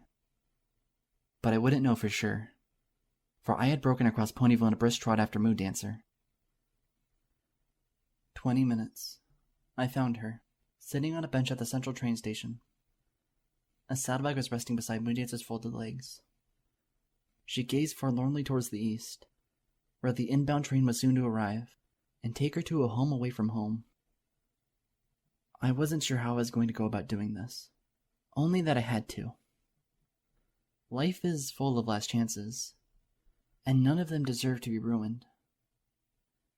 As always, I worked my mind on the go, so that by the time I arrived at her side, I was uttering, "So, you're headed to Philadelphia?" She blinked. She gazed up, and the smile that graced her face was familiar, but hollow. "Yep. City of brotherly lope. As in, oh brother, I am tired of loping around this town." She sighed heavily, and ran her hooves over her face. Do forgive me. I usually have much better material than this. Not like any ponies throwing bits at you. I shrugged, then squatted down on the bench, at a liberal distance from her. I'm headed to, Manhattan myself. I always wanted to find out if the Big Apple was edible. I've been there myself. That city's full of something, all right. Moondancer muttered, staring off towards the eastern horizon. But I assure you it's not applesauce. I ran a hoof through my mane as I stared in the same direction as her. My heart pulsed painfully, fearful that her train would show up at any moment. I envy you. I've got several hours to wait. Good thing the Philadelphia-bound train is almost here. Oh, yeah? Why? You look as though you could collapse at any second. I had no idea Ponyville was that exhausting. I should have predicted that myself. She looked as if she was going to say more, but her lips lingered on a painful thought. I gazed softly at her white coat, at her lavender eyes and scarlet mane. I remembered braiding her gorgeous hair to the music of Mare's art, while Twilight read us old Mare's tales from a family tome that had been passed down the Sparkle family line for generations. I came to Ponyville to meet a friend, I said. Moondancer was always herself. I decided, for my last time with her, to be myself as well. I got something more than I had bargained for. She cast me a chilling smile. You too, huh? Well, it's a small world, miss. Please, I murmured. My grin was as painful as the breath I was forcing to say, "Call me Lyra." I came here to see a friend too, Lyra. A full-hood friend, Moondancer said to me. Her eyes were as distant as the east, to which she faced, to which she murmured. Her name is Twilight Sparkle. She's a very famous filly around town. You've probably heard of her. What one hears is what one hears from the pony speaking to her. You almost sound like her. Moondancer took a deep breath. Only you don't sound quite so haughty. Haughty? It's not even that. She ran a hoof over her face and groaned. I came here to help her with something. After it had been so many years since we last met, what I discovered was that those years meant something. They erased the memories I had. What memories? Pray tell. She gulped hard. Memories of annoyance. Memories of frustration. Memories of constant headbutting and agony between fillies, who do much better fighting a war than trying to have a sleepover. I squirmed where I sat, murmuring, Don't all children have problems clicking from time to time? Yeah, but that fades with the years that go by. At least, normally it should. But with Twilight and I... She paused, bit her lip, then looked at me. I think it's that she grew up too fast. There's nothing wrong with that, really. She just became uber smart and uber studious at a really young age. And She gazed past me, towards the horizon once more, as her violet eyes locked onto a terrible truth, and it moistened them. She's right. Twilight's right. Moondancer's voice shuddered. She remained her composure, with remarkable maturity right there before me. I am like a child nowadays, but... Her voice grew as firm as her eyes as she sniffled a painful breath away, and frowned into the dying afternoon. What she doesn't know is that, at one time, I had no choice but to grow up. She never went out into the world like I did, or as early as I did, where she stayed under a royal tutor's wing and learned about the secrets of magic from books. I explored Equestria and caught glimpses of real life up close and personal. I had to do things the hard way, and it made me grow up way faster than I ever wanted to do at the time. So now... She chuckled breathily, and looked down at her who's fiddling with one another. So now, I can't help it. I like to be a big kid. I like to have fun and be goofy and live life from under a loose saddle. It's because I understand. I know how quickly life can blur by if we don't stop to treasure it. She gulped and fought away a wince. She looked at me. That's why I became a teacher, I think. Moondancer said. I wanted to surround myself with youth. I wanted to witness life blossoming around me each and every day. Do you think that's a shallow reason for making such a career choice? I slowly shook my head and said, No, not at all. And now Twilight. Moondancer stared towards the distant haze of Ponyville, beyond the wooden structure of the train station. Slowly, her lips quivered and her eyes watered. Now Twilight's in such a good place, surrounded by so many amazing things. And does she even know it? I mean, does she really know it? She gulped as her voice cracked. I don't think she does. I don't think she realized that she's grown so old in so little time that she has no chance of stepping back and recapturing that joy. That bliss of what it means to relax. To be alive. She won't take her nose out of a book. She won't pull her mind out of her high seat long enough to realize that this, all of this, is not worth sweating so much over. And it's just so painful to watch. Perhaps, I bravely said, some pony could help her find that joy. Moondancer clenched her eyes shut. I can't. I didn't bother asking why. She answered me anyways. Because... She sniffled and glanced painfully at me. I've been there before, and though it was only a short time, I don't ever want to be there again. I've grown old and I know it. So much as staying in the same room as Twilight. I brought back there, and I feel all that much closer to death. And she's hung around an immortal royal alicorn for so long that I don't think she'll ever know it when it hits her. And by then it will be too late for her, and those that she's close to. She shuddered and ran a hoof over her eyes, drying them. Sometimes, I think, it's best to lose things that are less painfully ripped away, especially when we have the strength to do away with it. I heard a whistle. I looked towards the distance, and it was my time to fight the urge to cry. I saw her train looming over the horizon. She was already standing. I wanted to memorialize this thing with a dirge, but my mouth was too numb. Well, I know what I stand to lose, and what I can't. Moondancer hoisted her saddlebag over her spine, and smiled with steely courage. I have a bunch of students waiting for me. I have a career. She briefly chuckled.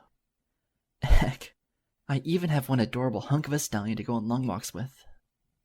Her head hung briefly, Those are things I can afford. More importantly, they're things that I wish to afford.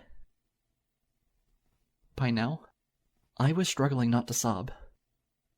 I cleared my throat, trying my best to avoid the sight of the hissing train rolling to a stop.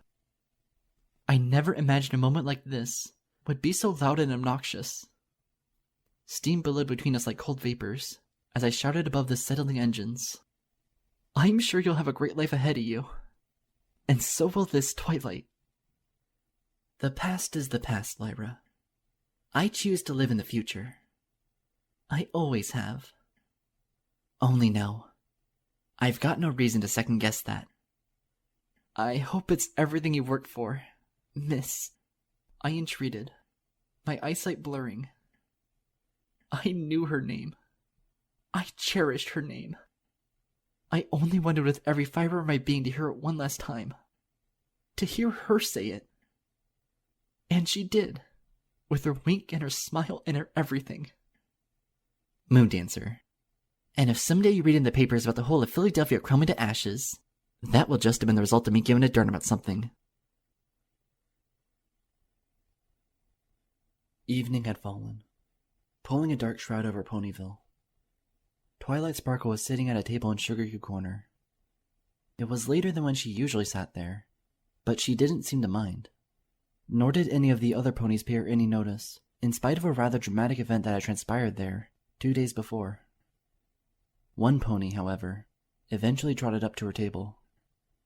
I lingered before her for a few minutes, bothering myself over pretense, until I remembered the tone and the voice of a friend I had just lost, and decided that pretense was absurd. Miss Sparkle? She slowly gazed up from a sheet of notes that she'd been carefully reading. Mm-hmm. She blinked, as if coming out of a stale dream. Oh, I'm sorry. Can I help you, miss? Heartstrings. I was wondering, I pretended to wince. Oh, yeesh. You're off duty, aren't you? I really shouldn't be asking you any library-related questions. No, please. She smiled as softly as she could manage. The way I see it, I am always ready and willing to help Ponyville and its citizens with research. What do you need? It's not so much an issue. I was just wondering if you gave personal lessons in practicing magic. Oh, that. Twilight sighed long and hard. Her eyes fluttered limply to the tabletop before her. I'm not all that qualified as a tutor. My heart sank. That was new. What makes you say that, Miss Sparkle? Every pony in town says that you're the element of magic, and I'm just... what I mean to say is, if you really want to learn about magic, I guess I could do my best to give you a lesson. She shuddered painfully through uttering that. I swallowed slowly. I saw a train slowly rolling away in the back of my blinking eyelids. I murmured without looking at my friend. Is this a bad time? You seem down. I've had better days, I guess. Twilight murmured. But you needn't worry about any of it. That was it. I smiled at her. I gave her a soft expression. Entreating. Who said I was worrying, Miss Sparkle? She gazed up at me. Her eyes twinkled with a foolish need, and then returned once more to an adult glaze. Nevertheless, something soft and genuine slipped through. I just finished saying goodbye to the one best friend I had as a fool. I had asked her to come visit me and assist in putting together a local study program. And for the last few days, we spent every waking moment blowing up at one another. I was never so... She shook her head as her pained eyes danced over the floor. I don't remember ever rubbing her the wrong way so much. Or any pony for that matter. It's as if all those times we got along together as fools never happened.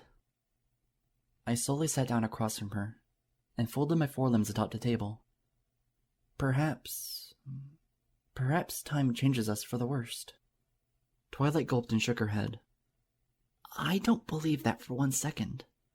I think that we are always essentially who we are, from start to finish, even if we have varying degrees of expressing it. This friend, or this mare that I thought was my friend, she must have always been my foil. I simply didn't realize it until now. She gulped and hung her head with a sigh. I just feel so foolish. I gave her a sympathetic look. Bad breakups happen. I wish you wouldn't feel bad about it. That's just it. I don't. Don't what? She looked up at me. I don't feel bad about it. She gulped and her eyes darted aside. That is, I don't feel bad about her being gone from my life. As much as I feel bad for having lost something so easily. It's as if... She gnawed on her lip. I stared at her. What, Miss Sparkle? She murmured limply. It's as if something is missing from my life. There's a great hole, Miss Heartstrings. There's always been a great hole. And Moondancer, this mare, she and I somehow danced around it. Somehow ignored how utterly and completely incompatible we were as best friends forever. And all these memories I have, all these happy memories, suddenly they mean absolutely nothing to me. She choked briefly and her eyes twitched. And I don't understand. In spite of all my years of learning, in spite of all my practice and logic, I just don't understand what went wrong. I fumbled with my hooves, tracing lazy circles beneath the cold lamplight in sugar cube corners evening hours. The stars outside started to twinkle, just like they once did outside a bedroom, when princesses and sorcerers once roamed the earth. I had these two friends once, I said. Twilight quietly looked at me. They were the best companions little Philly could ever ask for. I smiled, my eyes becoming entranced in the memories afforded me by the swirling wood varnish of the table. Neither of them were alike. One was creative, but bossy. The other was bubbly, but impulsive. If you put the two of them into a giant jar and rattled it, I'd have no doubt they'd come out with both of their heads bitten off. I gulped and ran a hoof over the back of my neck as I went on. But I loved them all the same. I loved the way their voices sang in the air as we trotted through town. I loved how bizarre and dramatic our games of pretend would be, because neither of them would ever think of the same thing. Every day I spent with them was a moment to remember, to cherish, to carry with me into the minefields of adulthood. I took a deep breath and sat back in my seat, clutching my hoodie sleeves as I eyed the dusty ceiling beams of the eatery. And then... I swallowed. And then we grew up, and we spread apart. We each studied our own schools of unicorn arts, ultimately choosing separate careers. And one day, a long time after we were young enough to get away with putting on toy tiaras, or braiding our manes while singing nursery rhymes, we attempted a reunion. It was the worst thing we could have ever thought of doing. Too many years had gone by, and we had grown so old and so serious that whatever glued us together in the past was gone. My companions were as bright and remarkable and intelligent and witty and beautiful as ever.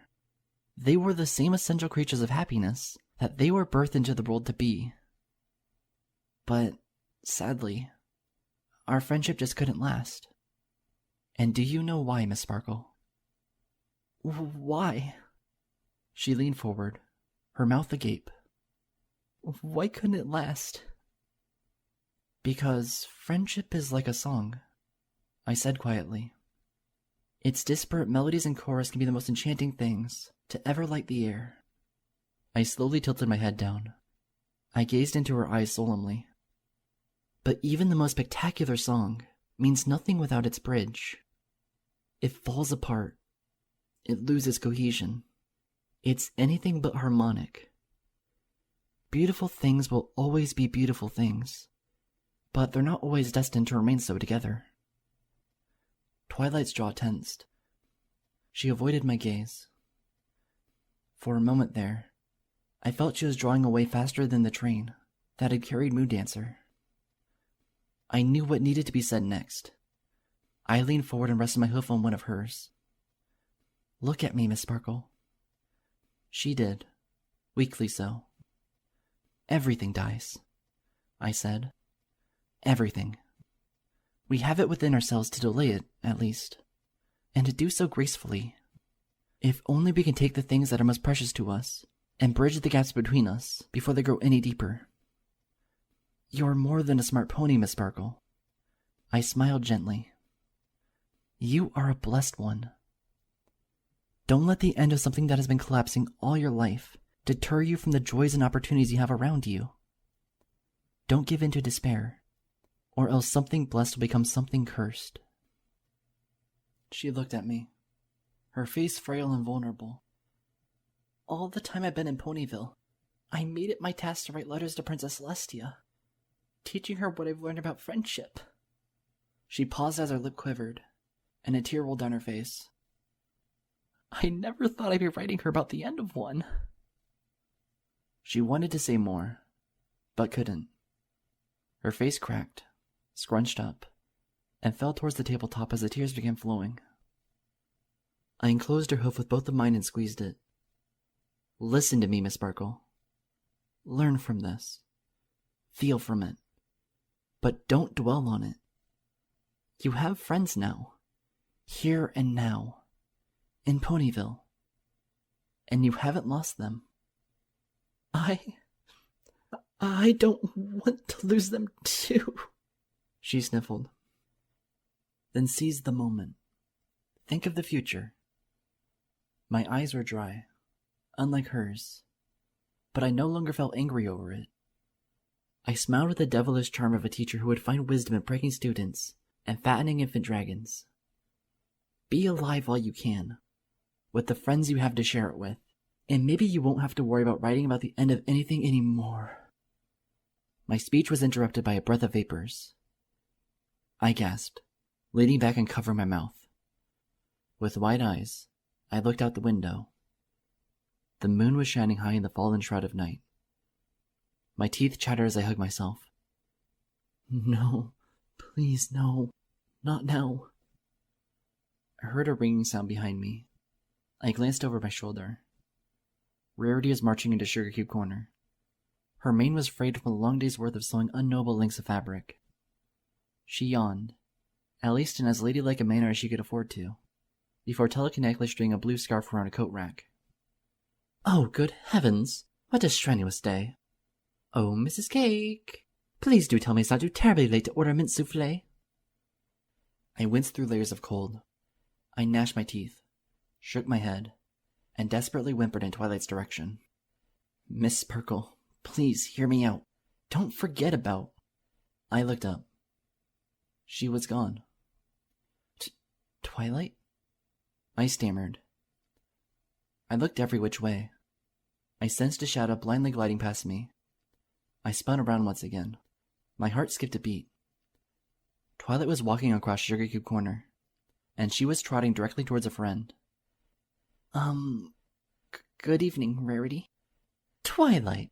Oh, just the mare I wanted to see!" Rarity stifled a giggle as she leaned against the cake counter, fluttering her eyelashes. "You'll never believe this dress I was ordered to make for Sapphire's Shores today. I mean, she's usually a pony of remarkable fashion, but lately she's developed something of a terribly garish taste and—" She stopped mid-speech.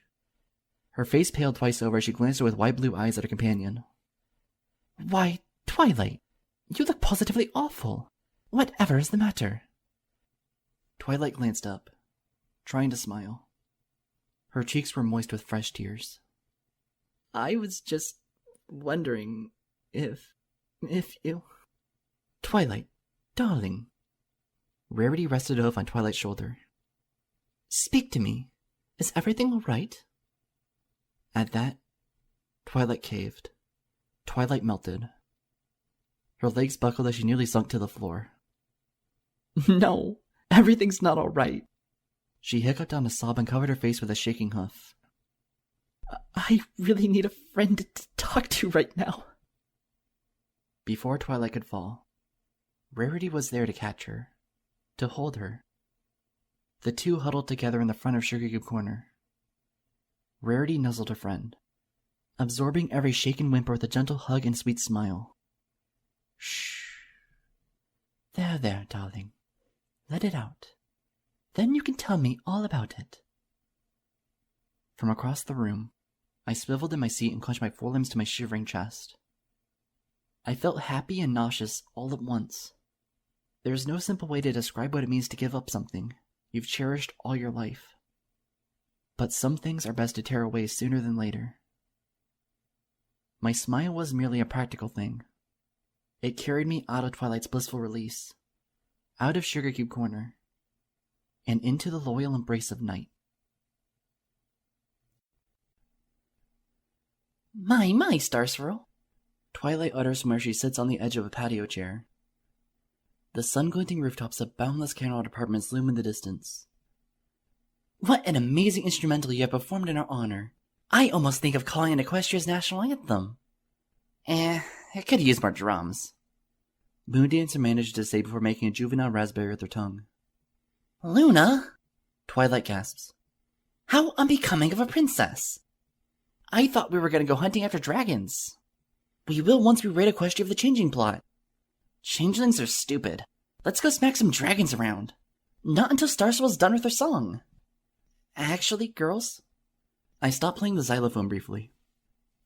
Don't you mean your highnesses? Moondancer does a mock curtsy and rolls her eyes at Twilight. Lyra, you're supposed to stay in character. I clear my throat and twirl the xylophone sticks in between my hooves. No, really. I kind of sort of made the song for the both of you. Moondancer blinks. Really? You mean this isn't pretend? Twilight jumps down from her high seat. A song? For us? Really? I giggle. Why not? I feel like singing every time you're both around. You hear that, Twi? I make her want to sing. Nuh-uh. She says we make her want to sing. Oh, yeah? Hey!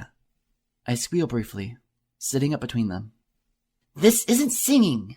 Do you want to hear the song or not? Moondancer fiddles with her hooves. Did you really make something this pretty just for us?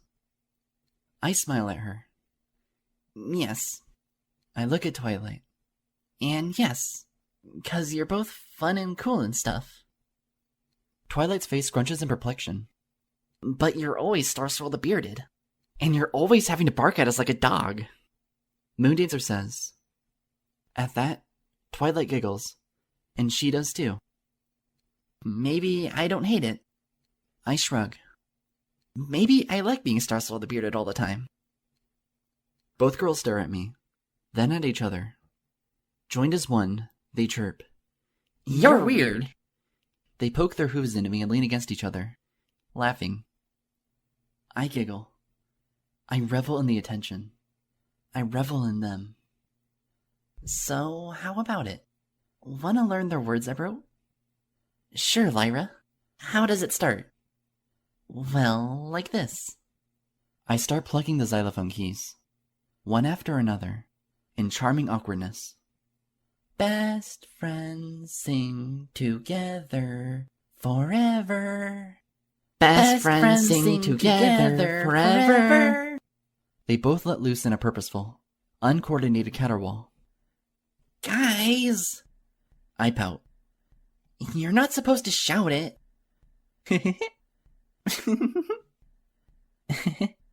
I blush and smile. But we are supposed to do it together. Okay. Sure thing, Lyra. Ahem. Ready? Best friends sing together forever. We practice. We sing. We hit some notes. We miss some others. The day wears on from gold to red to purple. And no matter how many mistakes we make, we are harmonious. We are together. Under the stars, with the hushed breath of the forest as my cadence, I sat on the patio of my cabin. I had my lyre in my hooves. Without looking, I telekinetically toyed with the strings. The aged skin on my brow furrowed under a dim green glow as I sought the notes to a song a little filly had once composed so many years ago, when warmth was something that could be tasted. As I performed the ancient tune, my melody reached into the future in a desperate bid to bridge the darkness around me, something that was engulfing my life thicker and thicker with each passing day. I was performing the song alone. It occurred to me that, perhaps, I had always been from the beginning. Twilight. Moondancer. As long as I am alive, I shall do the remembering for all of us. Our friendship will never die.